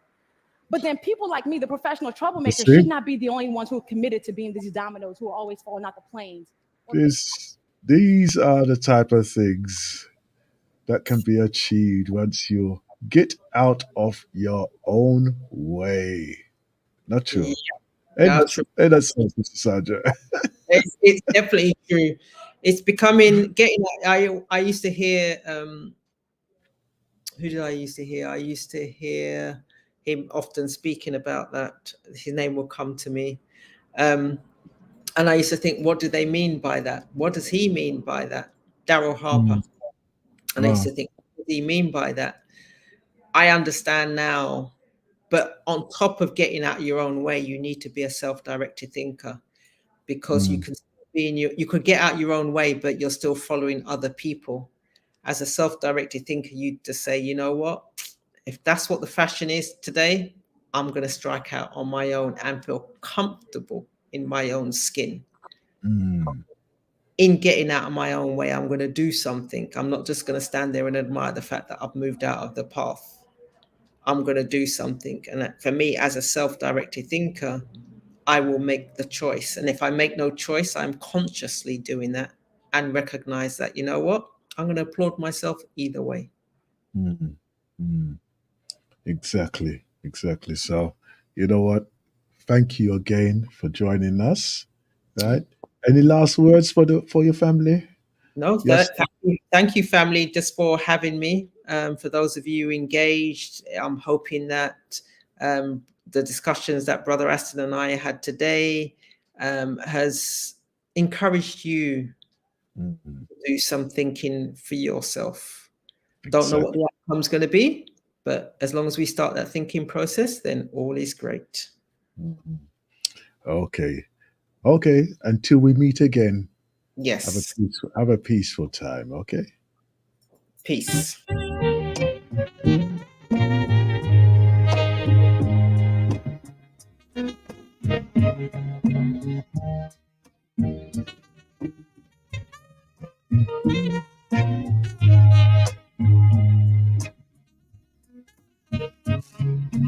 I've always been the kind of guy who could handle almost anything. I've had money and cars, expensive girls and bars, and I've always had my own song to sing. Oh, but you came along, changed the sound of my song. And I've never ever felt like this before.